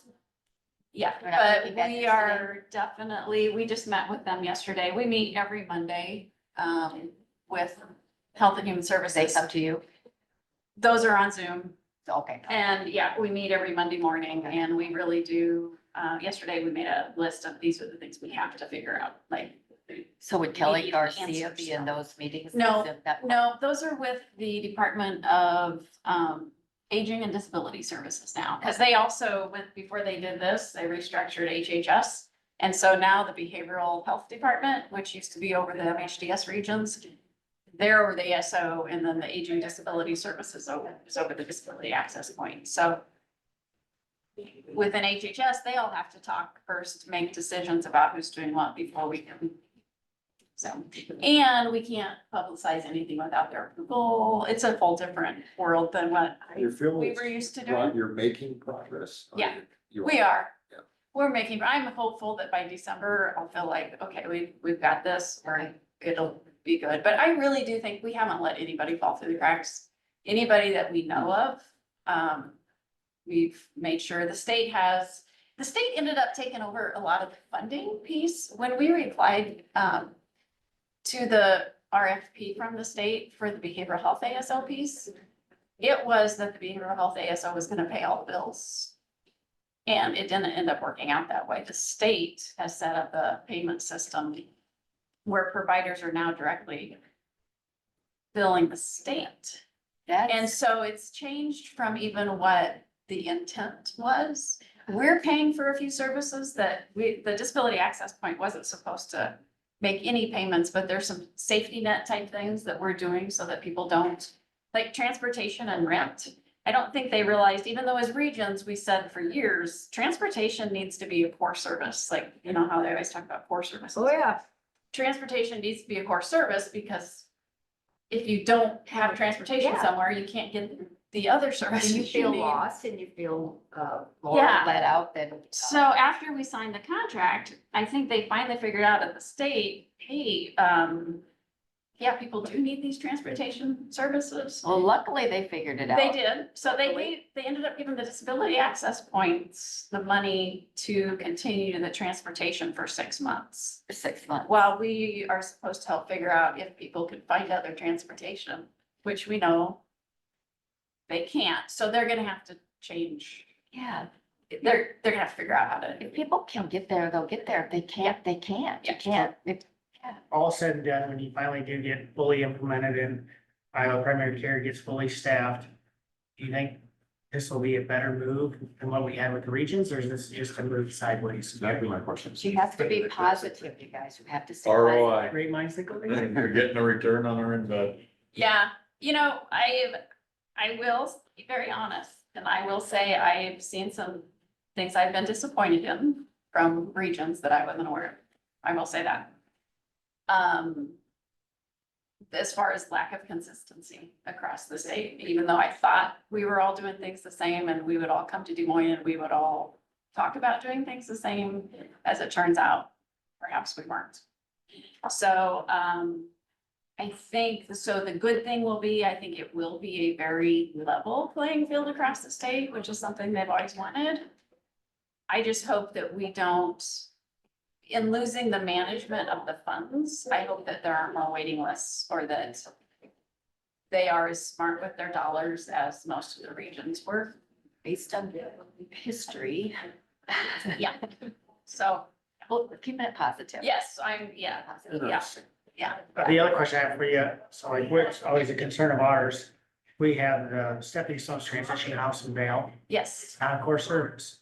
Yet it does phenomenal good for implementing people in as a transition, Yep. getting them enrolled in Wesco.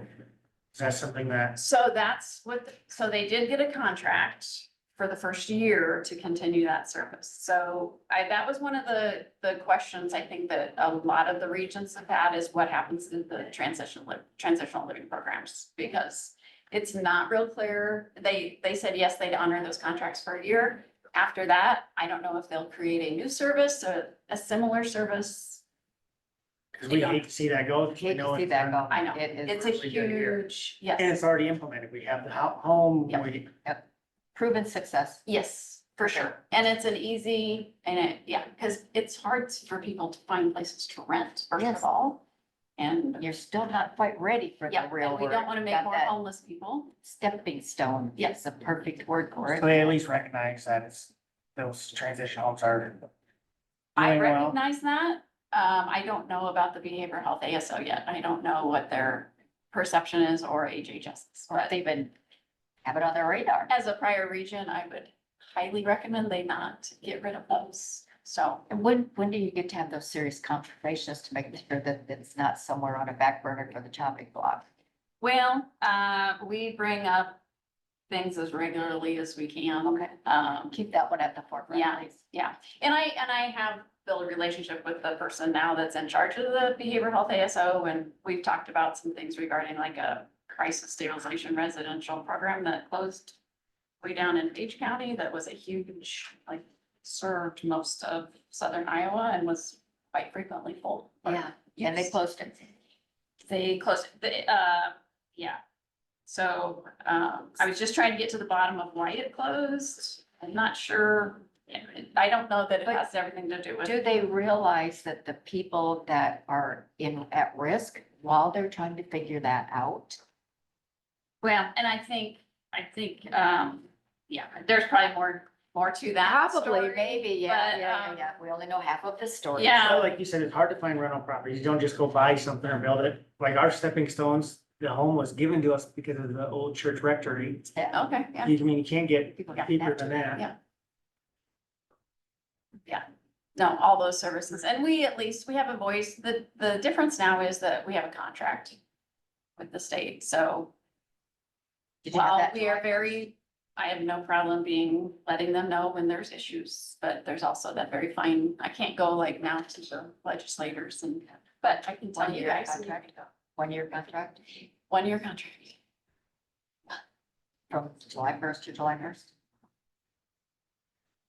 Well, I'm hopeful. I think it will be It will be. it'll be a long, it'll be But it's been hopefully, so painful. it has been a very Painful painful. is the word, but we could talk about this all day. Yes, I certainly appreciate you coming and giving us an update. It's so important. Yep.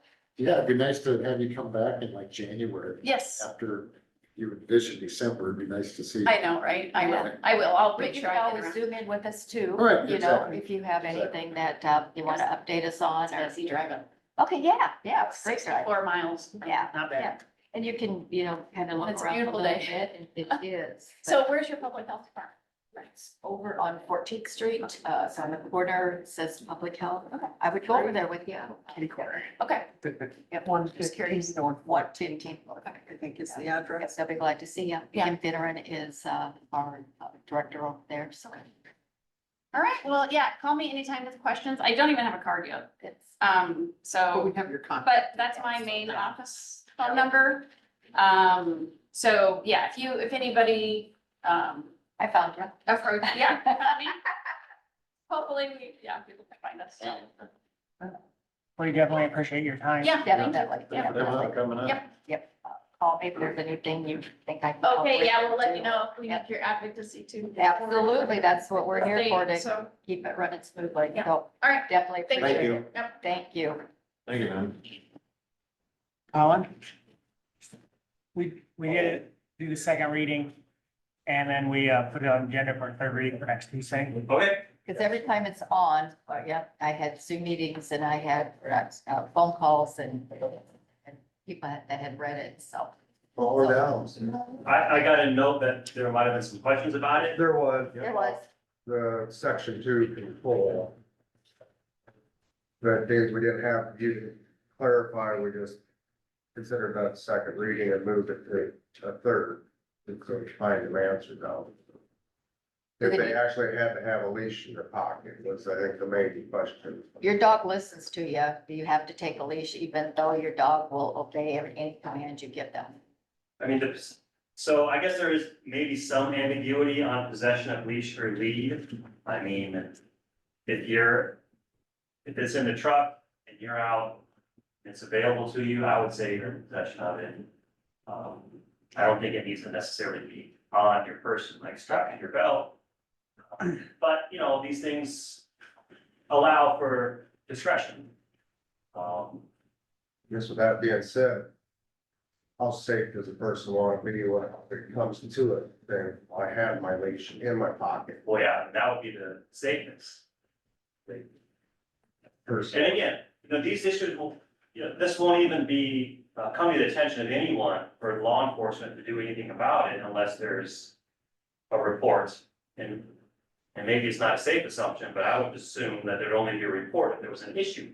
And then you kind of analyze it kind of on the context of what's going on. So what you're saying is the person walking his dog outside of the city limits, he's not gonna have a county sheriff pull up to him and say, hey, you have a leash in your pocket? So you don't, Craig, I suppose there's that potential.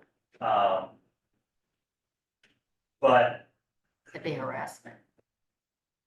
so I guess in that scenario, the safest bet would be have a leash in your possession. Yeah. Well, your possession. and is that, I guess, is that what the ordinance says, given the current wording? In There that, is no separate definition for possession.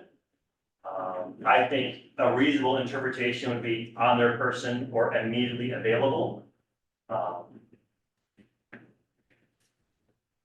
So if they take their dog somewhere, they drive to a park or some kind of area in the country.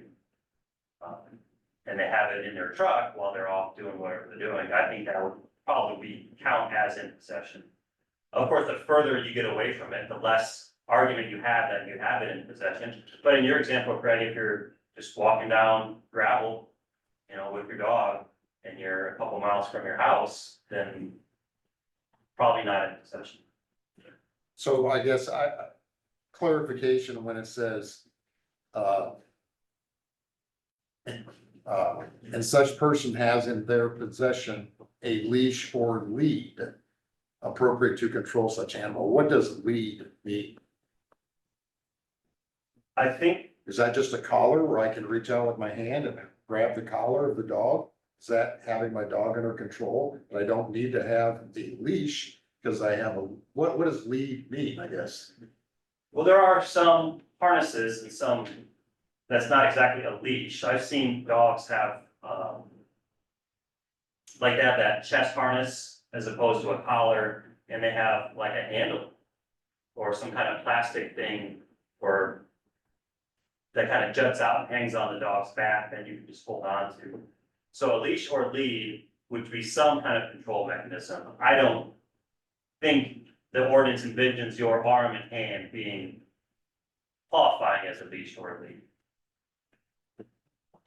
Right, because I'm just, I guess, if I'm walking my dog and I have the leash in my pocket, Right, my chances of making it a lasso and lassoing my dog, because, you know, Right. because I gotta grab my animal. And if I grab the dog by the collar, is that control enough? I don't have to put the leash on, I just have control of my dog by holding onto my dog. I would argue it would not be enough. But I got the leash in my pocket.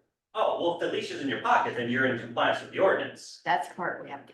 Yeah, if you don't have the leash at all, then I don't think your hand and arm substitute. Right, I'm just saying that wouldn't my arm controlling the dog do a better job of controlling the dog than the leash in my pocket? Right, I think the ordinance, the way that the ordinance was crafted, envisioned controlling animals at large in the county in general. It doesn't envision, it's not really tailored, although it does fit. It's not to that emergency circumstance where you have to lasso your dog with the leash in your pocket. The ordinance wants you to have the leash in your pocket just in case you need to control your dog. Maybe another dog comes up, maybe some kids come up. The ability to have your dog under control is what's important with this ordinance. Oh, sorry, I'll correct that. Having your dog under control, as well as having the ability to have your dog under control is what this ordinance is about. And you're absolutely correct. If have a dog that's otherwise within your control, an obedient dog, but for some reason a certain other breed just sets it off, and some rare breed, some terrier or something. And you happen upon that dog, and you haven't seen a dog like that in years, your dog takes off on you. You have to have the ability to harangue your dog, put it on a leash, and extract it from the situation. Will your arm do that? Sure, but I don't think it's practical, especially if you're far away from where you need to be, to just use your arm or carry your dog the entire way. And so there has to be some kind of definition of what the county considers control to be.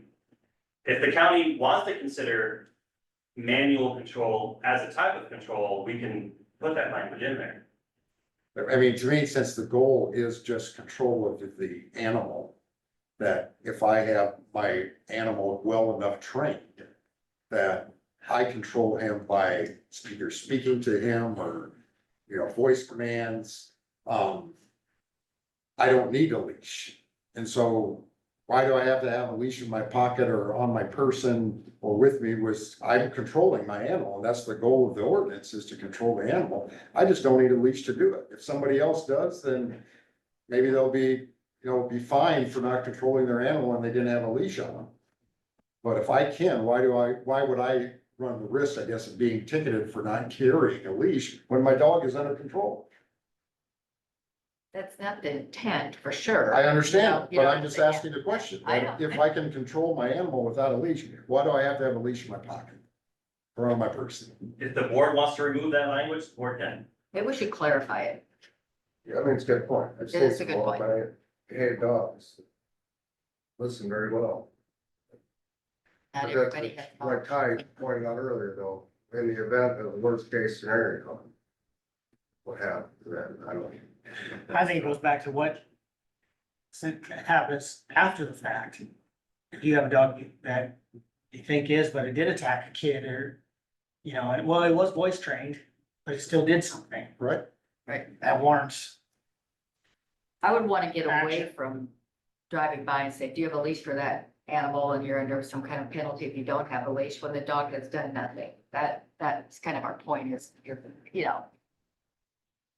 the whole object of this is if the dog causes damage, what you did to avoid that, what our law says you had to do to avoid that is the wording. I guess we need to make sure we got it right. well, we'll have our third reading of it Tuesday. Have a chance to Well, you can't do it. Right, no, I don't. Kind of a charade, kind of. It's a, You know, you brought up, Colin, that if somebody would report. What if they do that up Benedictine? Sure. I mean, see, that's gotta be all taken into consideration. Somebody just don't like the person that's walking their dog, or they don't like dog. Right, Craig is absolutely right, this ordinance would impose a criminal or civil penalty for dogs, for owners rather, who have their dog off leash in the county without a leash or a lead on their person. I think we have to get some tweak into that. Well, I was curious too, so I just Googled lead for But leash. the spinoff of all of this Not much is difference. They're interchangeable most of the time. is that if I would still advise the county, there needs to be a definition of control. And if the definition of control wants to move away from having a leash or lead on their person,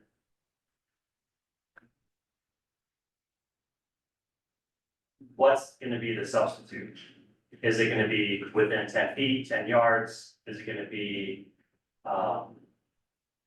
because being at large is the direct opposite of being in control, right? So we have to differentiate what's what. So if you look at paragraph 3, which defines at large, which is what the ordinance, is crafted to help prevent or help regulate, is any animal found off the owner's property and not under the control of the owner or person acting as the owner.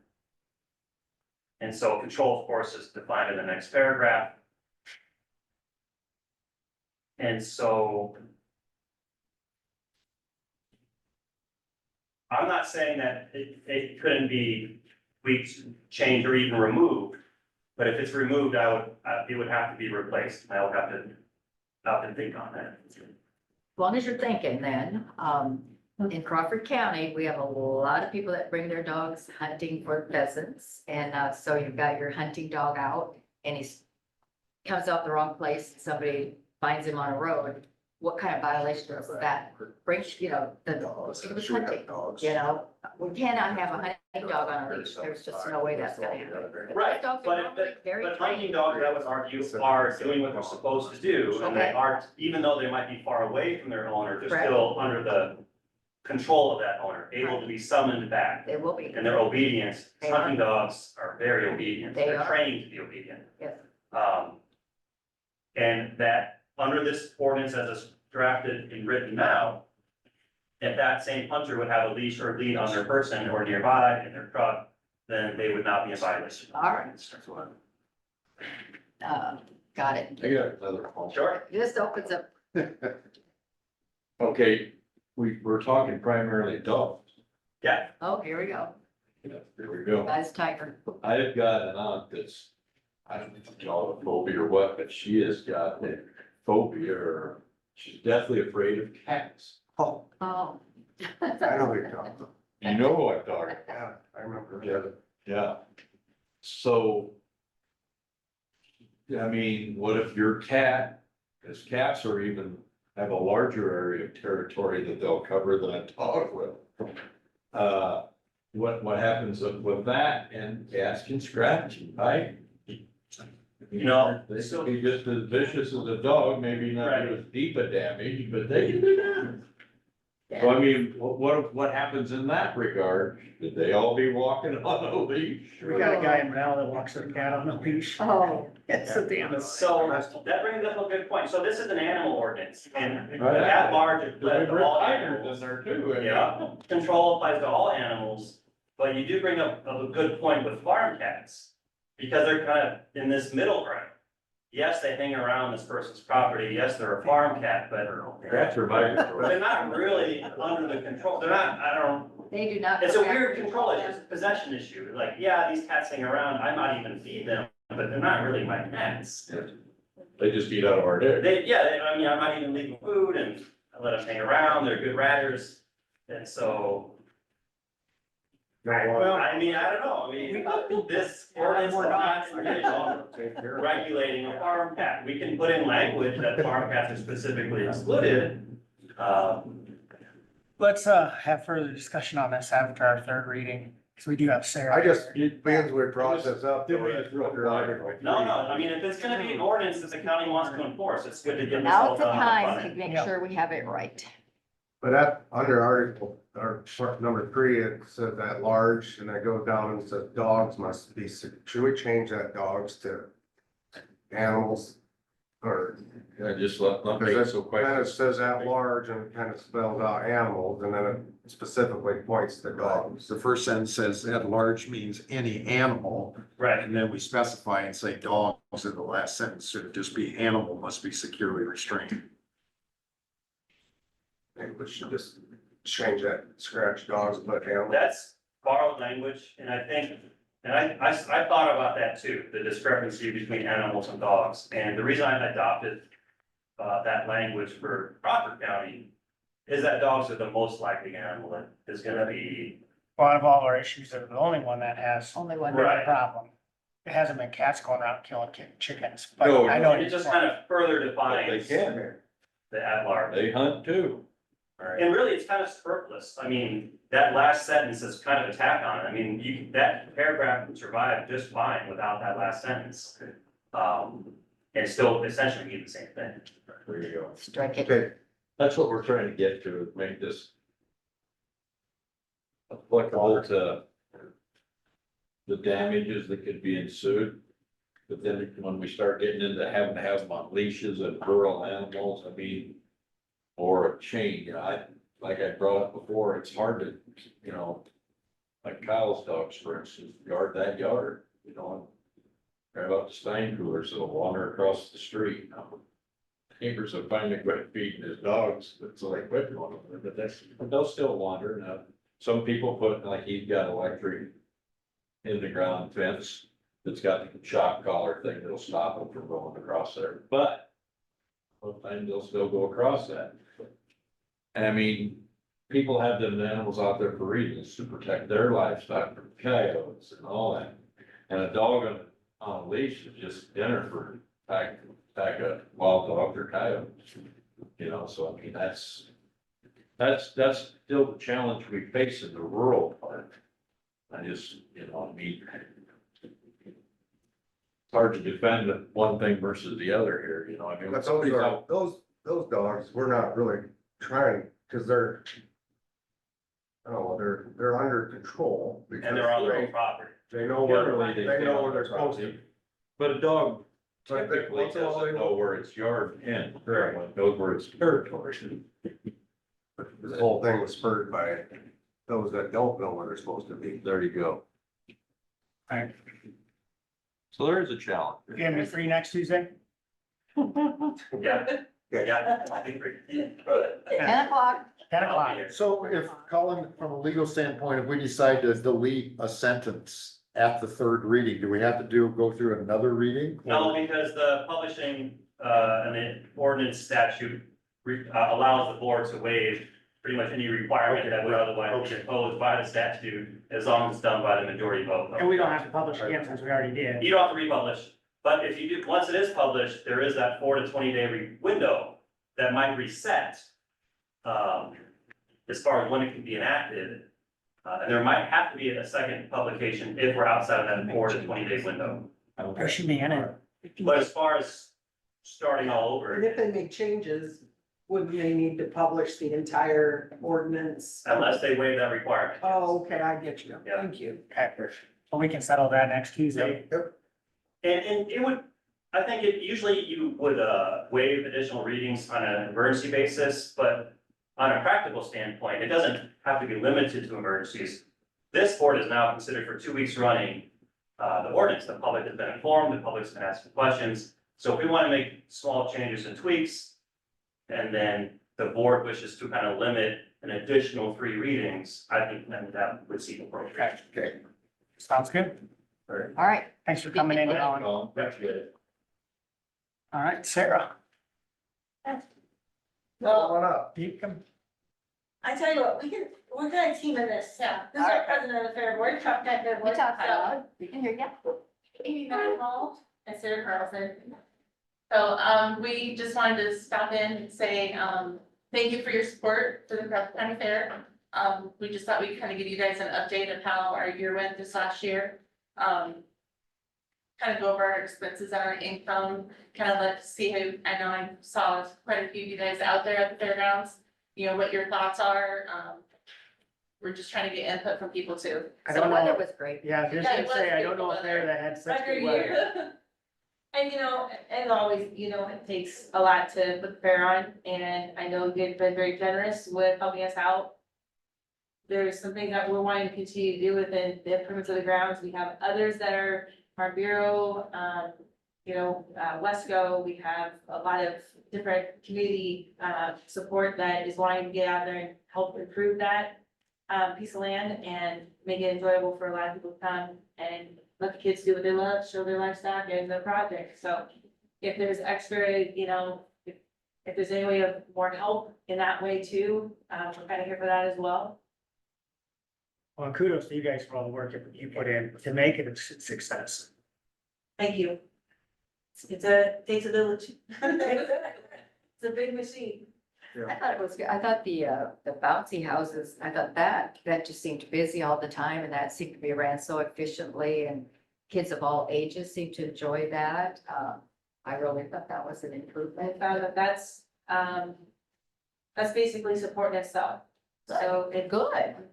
almost, with the I mean, it definitely does with the donations that we have that sponsor that, plus the ticket sales. Yeah. Do you have attendance data? Attendance? Attendance. Of course, since we don't have Dave and I you didn't know, track that night. we, We You were, guys didn't keep track of the gate. We did, my counter was broke. And it doesn't count when somebody comes 4 times a day. Yeah, Exactly, yeah. and with not charging to come into the fair, it's really hard to keep a total of how many people that come through. I know we had like, for exhibitors that went to our sale, we had like 84. I know that doesn't count for all exhibitors, because you're, you know, there's the breeding stock and there's ones that have the horses. We have 34 horses this year. that's amazing. Yeah, huge. Static exhibits, and there's a ton there. Open class, you have people that are, you know, coming from all over. Is that what you guys doing, is compare a number of exhibitors from year to year to kind of gauge We if kind of it's? do that, then also like for me, I have my business out there and I can say that I had more in sales this year than I have. Okay, And I don't know if that has to do with the weather or, Right. but like I didn't even sell on Sunday because we did something different with the streets building. And I closed early on Friday so I could be at the rodeo to work the concession stand. So like business wise, I did better this year. So I feel like when that happens, I feel like attendance is up, you know, people are out there. That cool weather helped. The cool weather helped, you know, the rain a couple of days did get us not to have the right. tractor pull, so that affected It did. a little bit of it. But Because like when we did the flag raising, I mean, I think Louise said that, you know, her attendance for that lunch was down from a year ago, even though the weather was so much better That's this year something, versus last year. And she's like, I don't know how I can, it's hard to gauge it. right, how to gauge. But I noticed it was traditionally growing, that it was less people Yeah. substantially than the year before. And they found, you guys constantly deal with just trying to line up next year's events and who's gonna come, not come, how big of event. And that's where we're at now, is that, I mean, next year, I believe it's the 80th year. So I mean, if we're we're trying to look at entertainment now, or, Yeah. you know, so obviously, if you have the entertainment and the food, people are gonna come. Hopefully. And it's tough to gauge how many attendants, because they come in from all different directions. They might walk through the cattle building and not through the front gates and. We had family there from Texas this year that, you know, that hasn't been there for years, and so they just come from all over on any given year. And the inflatables is something we started last year, getting a carnival is harder and harder and a lot more expensive. We're trying to be fiscally responsible with the funds that we are able to, receive. This year we worked with the 4-H and FFA groups to help ban those, along with one of our fair board members. This next coming year, we're gonna work with the extension more to try to get those kids involved. It's a good way for them to get community service, to get back to the fair too. Well, I know we're all biased, but I do think we have one of the best fairs in the state. Shots of work. Yeah, with this year, we got the concrete in, we got, up to the Farm Bureau building. Thanks to Farm Bureau and, Isaac's Walton Lake, they put a slab up from their place too. We got the new bathroom, that's the house, the scale house.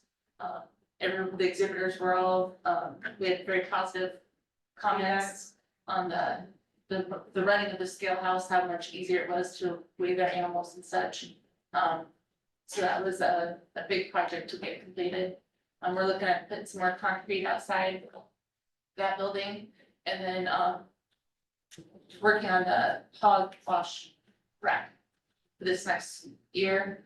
I know the cattlemen are looking at working on the roof of their barn. They put $10,000 towards it, at the show ring from their golf outing. So some work to be done to the cattle barn. We're still working with there's a separate committee that's working on the new show ring hog barn project. We're gonna be working with them hopefully to get something going on that. They're not near where they need to be for funds. So we're gonna see if we can maybe Come up with a plan. come up with a different idea for a project. For that, maybe it needs to be scaled down or it just needs to be done differently. To try to get that going too. So some things that we're looking at possibly doing, we were happy to say that the event center is paid for. Yeah. We made the last payment in June, so there is no more loan for that. Yay. Good job.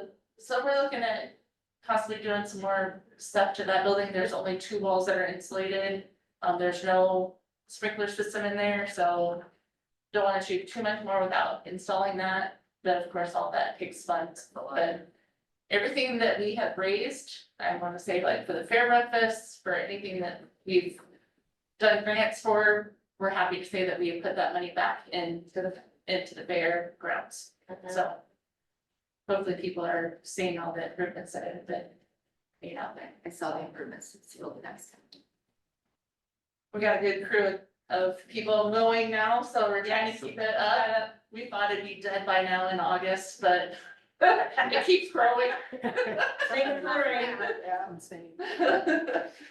So, yeah. And you know, I was thinking, you know, like when I was a kid, you guys had the rodeo this year, I did a lot of that when I was a kid. I was young man. You know, there was always combined like a rodeo dance or having some kind of entertainment where you mix the two together to make it a bigger draw. And I don't know if you guys have thrown in, you asked for ideas and stuff. Yeah. Those were already kind of combined events, you know, that would draw different types of crowd, you know. Yep. A rodeo dance. I'm probably not gonna hang around too long after for that, but the young people, you start drawing them back where it's their fair, you know. Right, and that's what we, the last 2 years, this is actually the 3rd year we've had a rodeo. The last 2 years, we've had it on a Sunday. And so this year we decided to do something different. We did it on the Friday night. We feel like there was better attendance. So we think maybe doing that rodeo with a small band or something afterwards. We also had the suggestion of doing a mariachi band. Like during During the rodeo. like have like an intermission halfway through, maybe have the high school mariachi band come out and play for an intermission. So there's some different ideas to work around, so you know, adding a band afterwards is something we can look forward to for next year, knowing that Friday works better for that event. Sure. Great. We've done really well with our Thursday night family, kind of do it as a family night. We do that meal down at the show ring and Do milking do the goats. milking goats, the kids tractor pull down there, so. Saw something new this year that made bucket challenge where you have to hold the bucket for so long, see how long you can hold it. So I mean, just funny things like that, you know, it doesn't take much, it doesn't cost a lot, but it's entertainment. I think we did bingo 4 times. Yeah. So we People love we that. purchased our own bingo machine, so now we're gonna try to hold bingo a couple times, even like in the fall. We're gonna try to do it out there at the front of your Good for building. fundraising. Yeah. Yeah, Excellent. it doesn't cost anything. So, Well, good idea. so yeah, if you guys ever have any other ideas, throw them our way, reach out, we'll I'm glad you keep the admission as no cost. I think that's, I think That's it's huge. That's, yeah, I think that's great for our county there, you know. I think, I think it has to, Yeah. they getting them in the gate, the way we're designed. spending money. Well, it's family. You can take your family somewhere, you can, you know, see animals and it doesn't cost you anything. Yeah, And we did the petting zoo, like it cost, it was like $1,200, yeah. but offering that for free for something, like that's the type of stuff that we wanna try to Yeah. do. A lot of You people. bring your kids out for $10 and they can jump all day. Right, you know, Yeah. You know? Yeah, yeah. when I heard a lot of people say that, oh, I just wanted to do something, so we just got out of the house and just check things out. But I think if you did, if you had a admission fee, well, that's not right. Right. And that's why we try not to keep the To get in, cost of and the you still gotta rodeo feed and them. the full, like $5 to $10, so you can take your family and, you know, They can have still a buy fun concessions. event. Yeah. Yeah, because after they get in, you know, you have to figure out how much it costs to get in, and then you still have to, feed them, still have to give them the money for their bands. If they're gonna wanna buy something. Exactly. Yeah, Oh, great job. I mean, it was very well run, fair. yeah, you guys did a great Thank job. you. Dragon Street building was full. Deserve credit for that. Good team effort, but thanks everybody. It does. It's, It's a Takes big a village. undertaking. I think it's pretty evident, in the county fairs, more than just here, it's a challenge. It is. These county fairs are, the livestock numbers are unfortunately dwindling, because of less kids. I don't know why, I don't know what the expense involved with it, or The just competition's the out there. competition level, I don't know, but Mhm. to me, I don't know how you get the entry level competition with somebody still gonna be trying to always find the advantage somehow. Right. Unfortunately, but it seems like, I mean, this group of people on the fair board is always trying to, I mean, Leonard Lingle hit us up to help. they had the market steer Yeah. class. Yeah, I mean, always looking for, and I appreciate that, you know, it's trying to make it for somebody, for something for everybody. Mhm. Like I said, it's a challenge. I think, This year we had some, surrounding counties that they reached out to us and wanted to bring their animals here because their counties are drying up. Yeah, So, you know, it's kind of cool because I think our superintendents and the board and extension, you know, we want to keep our county thriving and, you know, and you have to be careful because you can't just you have to have your rules and your regulations and stuff, but I think it's worked out that our numbers are could increase. that's kind of sick. I mean, it goes in cycles too, but hopefully it will pick back up again, but. Yeah. So could you let the other counties bring animals in, or do your bylaws not allow that? There, It does allow, so like Carroll County did not have horse show. Oh, So then their horses could come. that's why they had so many more. And then, an FFA child, there's an FFA one that, because FFA works differently, they were able to come, it was ICAM, they're able to come to ours because their FFA is a part of our county build. So that's how some of those are able to show here and not, have to go to the other fair. I think that's great. So do you have a final cost on what the total fair cost to put on this year? Our expenses were, right now, we're at $79,000. We are still waiting on a cost from banners, but we actually have those done through the school, through the Monarch Academy. Oh, So that, there's not a whole lot of cost there for that, and yeah, it's very minimal that they charge they're us. very good. And there was one other cost, what was it? I can't remember what it was. But that pretty much covers everything. Oh, advertising, we don't have. Advertising, we went off what we had last Yeah. year, which we spent $4,000 in advertising, and that's, we're hoping that's about what it is again this year. So we're at 79,000 for that, and for our fair income, what we raised was 84,000. That's with our concessions and beer sales, we're at $14,000. Sponsorships from you guys and the tourism from the city, that was $48,000 of that. I'm sorry, I'm gonna do that again. 48,000 total, 30,000 came from, 20,000 from you guys and 10,000 from the tourism part. The inflatables was $4,600. Our queen contest, was $150. Bingo, we raised $222 in those 4 times. But our goal is to give back Yeah, what we bring in. We just want to provide something that's fun for people to do out When all there. people are out, but Yeah. get food Yes. and. Yeah, Give you something to do while your kids are playing. exactly. We had, the tent set up right next to the inflatables, between the inflatables and the food. And we had the tables there, that were actually donated this year to use. And so it was very handy to just be able to throw the bingo cards out and play right there. You guys got a new bingo thing, which is lovely. You Yes. can even read the numbers. I don't know. I don't use that. Yeah. I don't know about your recruitment for the bingo readers, though. She did great. I didn't drop a single one this No, you time. did good. I even have to hold it out here. And then, for the rodeo meet, we brought in $6,600. Camping was $1,700. The raffle that we did for the 2 bars, the portable bars that were donated, we raised $500 off those. And then the fair entry that the kids, paid for their exhibiting was $2,700. So that was the total on those, that income. Our expenses, our queen contest was $655. The inflatables cost us $12,000. Senior day was a whole $25. Family day was $275. The rodeo was $19,000.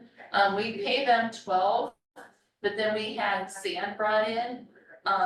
Red Rock, Tremor donated the sand. We just had to pay for the trucking, which was $4,300. Petting zoo was $1,200. We paid 4-H judges, those were $2,700. All the banners, trophies and ribbons were $6,230. We had to have the scale inspected, that was $500. Paid for the food, the beverages and any licensing for that was almost $14,000. We rented that tent, it was $2,000. We do the Department 3 stuff for all the open class. Prices and judges were $775. 4-H and FFA premiums this year were $7,001. The garbage, we do a donation to the Boy Scouts, and they go around the whole fair, and that was $2,500. And then we rent a roll off for them to throw the garbage into, and that's $500. Bathroom cleaning was $3,000. Bill Riley was $380. We have a fair secretary that we pay, that was about $2,000. And then our advertising, so we come up with about $79,000. And I'll add, I know that you guys supervisor money, it was 25,000. 20,000 we put towards the fair, 5,000 we put towards the event rooms, and that helped with the bathroom this year to finish that off, so. And then, you know, we have the other, expenses and income, which is like your winter store, for income, it's winter storage, non-camping, rent, race board, rent and utilities, and that comes to about 23,000. And then, the other expenses is like your insurance, utilities. We do a QuickBooks program, the accounting with, with Lane Gatto. And then like the building rent, that was 14,000. We won't have that next year, but basically all those costs, they total 48,500. So just to have the grounds, means a lot. Yeah, they said a lot. Yeah, so. I thought I had a Band-Aid. Thought I had a Band-Aid. Oh, I know, I'm bleeding. No, I'm fine, no. I'm fine, okay.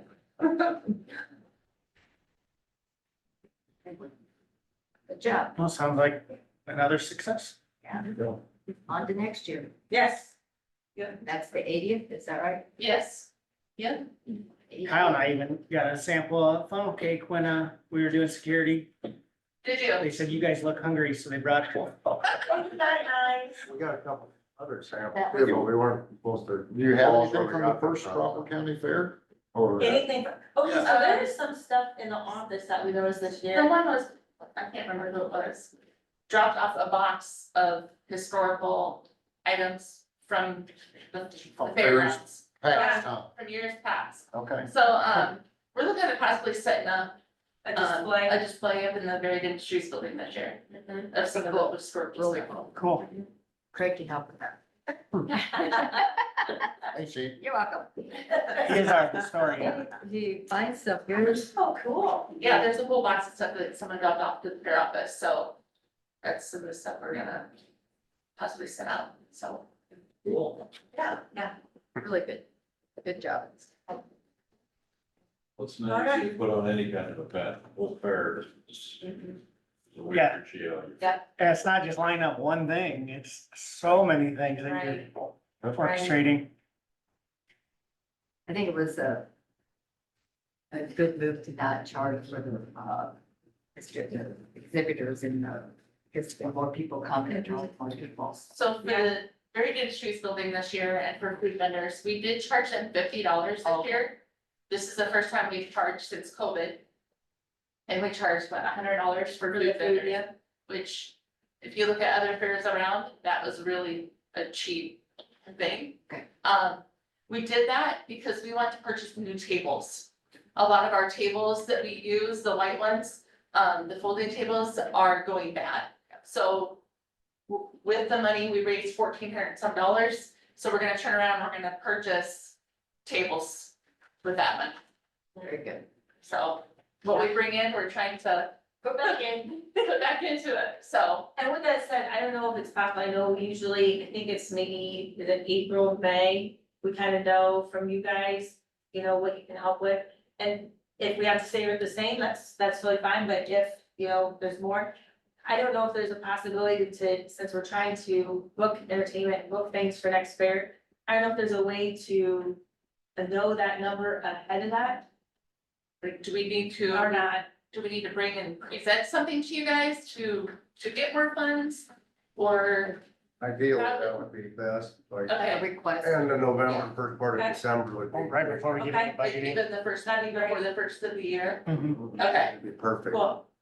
November, yeah. That we way can we know what definitely- Yeah, numbers we you're can looking do that. at. we start building the little boxes. Yeah, we could do that then, that just gives us a better idea too, I mean, I don't like waiting until May to No. finalize stuff, so. Then we can advertise. But this all helps so much knowing what the actual costs are and what your revenue is and just your plans. It was really a great update. That's what we're, trying to let you guys, like, the insurance alone is nice, you know. Yeah, that's gone up, because like when I started, it was like, I think 3 years ago, I think it was like at 9, 8 or 9. Everybody's insurance system. It is, Yeah. goes skyrocketing, And you can have no control over that. right, And you can do nothing. You- right. Well, just you guys coming in and sharing these numbers and what you're doing helps us for planning and, well, that return on investment, what we're giving back out to the community and knowing that it's doing what it's supposed to. We have extra copies if you guys like. Sure. I think you need those. There you go. We might have an idea of what we're Looking at, look at.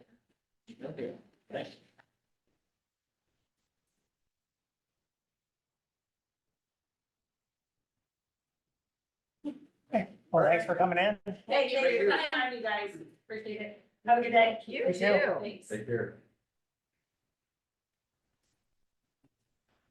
Okay, we can move on to discuss, take action, resolution. Jessica has something really. Oh, you do? She was Okay. wondering if she could No, jump in. I was just gonna jump in during citizens input, and I know Craig's reached out a couple times. I was on vacation last week, so I got back yesterday and I'm trying to tie up some loose ends.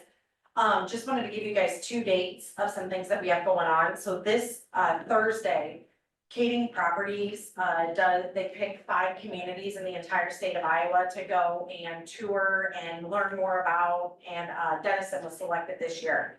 So they're gonna be in town on Thursday. We're gonna do a driving tour of the city of Denison, and then at 2 o'clock in council chambers, we're gonna have kind of an open discussion between them and any individuals who wanna discuss any, I guess, workforce housing concerns that we might have across the community. And then after they tour those 5, they pick 1 community to bring a project to.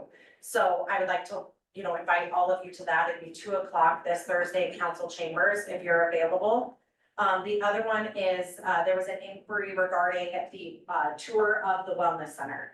So they are gonna do a donors tour on October 21st at 6 p.m. At the facility. We obviously are still fundraising for the wellness center as it sits, whether it be for an endowment or for some of the final pieces of equipment or construction. So what they're gonna do, they're discussing right now, the fundraising committee, it hasn't been finalized, but they'll have a list of anybody who's donated. If you've donated, which the supervisors have, you'll be marked off the list, able to go through the tour. If somebody comes wanting a tour that hasn't donated yet, they'll be given the opportunity to donate at that time, at the door, in order to be able to go on the tour that day of the facility. So that'll be October 21st 6 p.m. at 6 p.m. Yes. And you'll just go to the site, and I think they're going to, obviously, they'll be checking people in as people show up. And then once they get a group of so many people, they're gonna go different directions within the facility and do the full tour, with a certain number of people in each group. So when you get there, you'll just, if it was my decision, which is the fundraising groups, that I would have people enter into the field house. That's the largest, most expansive part of the facility, so you can gather your groups and then do your tour, and it's easier to exit that way. But yes, it'll be the 21st at 6 p.m. and then the hometown tours is this Thursday at 2 p.m. in council chambers. So. Good to know. I Yes, did. great. Thank you Awesome. so very Perfect. much. Thanks. Yeah. If there's any questions that come up, I'll let you know. Yeah, yeah. But thank you. Thanks for getting back to us. Yeah, Appreciate it. as I was starting I an knew email you were and I gone. looked and I'm like, it's Tuesday. I'm like, there's citizens input at the end. I'll just run over there quick, but Yep. I had an 11 o'clock that I'm gonna try to scoot back to. So do you have any questions for me? No, Thank you for letting Thank me you. jump on Yeah. it. I appreciate it. Have a wonderful All right. day. Thank that's you. good. Yeah. Got you in as soon as we could. Yeah, thank you. Okay. All right. Now we'll move on, discuss take action, resolution 2025-31, transfer funds general basic to capital project. Yep, so $100,000 was budgeted in capital projects, courthouse capital projects.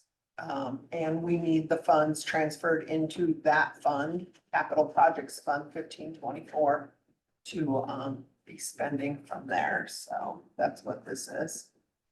Make a motion to approve that transfer, or the resolution transferring those. Motion by Kyle, Support. second by Ty. Further discussion. This is a resolution, so we'll do roll call. Kyle? Aye. Greg? Aye. Jane? Aye. Ty? Aye. Chair votes aye. Resolution passes. And we have, this was in our packet, discuss the action resolution 2025-32, designate voting representative for Iowa State Association of Counties. Yep, this came from ISAC. Megan updated all of our current spots.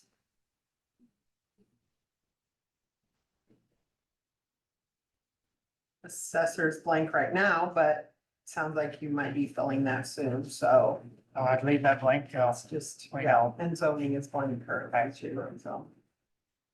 Right. Awesome, I think it is up to IT is current. Sheriff, and what else was new? Zach is new. We fill that out every year. Actually, I don't think it had been done for a while. I don't either. It was updated, the articles were updated November of 2024, but they didn't get this initiated, so. From all the counties.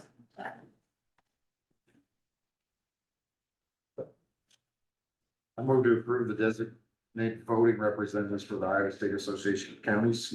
Motion by Craig, I got it. second by Ty. It's close. Roll call again. Kyle, Aye. Craig, Aye. Gene, Aye. Ty. Aye. Chair votes aye.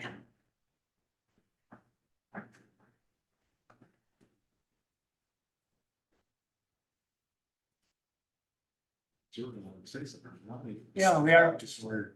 I don't know if you just hit I it. think he just wanted to listen, I'm not. I think he just wanted to likes listen to him come verbally, visit. Okay. verbally and Oh, stuff like Oh, that. I was thinking he had his tax statement with him and I think he just went into. Doesn't have a tax statement yet. Or some kind of, maybe an old one. Could have been Oh, an old maybe, one, it could yeah. be. Anybody on Zoom for citizens input? He just likes to watch, go to work once in a while. The wheels of progress turning. No, no. Well, it should be done. Them be wagon wheels or? Sometimes. Well, I move we adjourn. Motion to adjourn. Second. Second by Ty. All in favor, say aye. Aye. Aye. Chair votes aye. We are adjourned.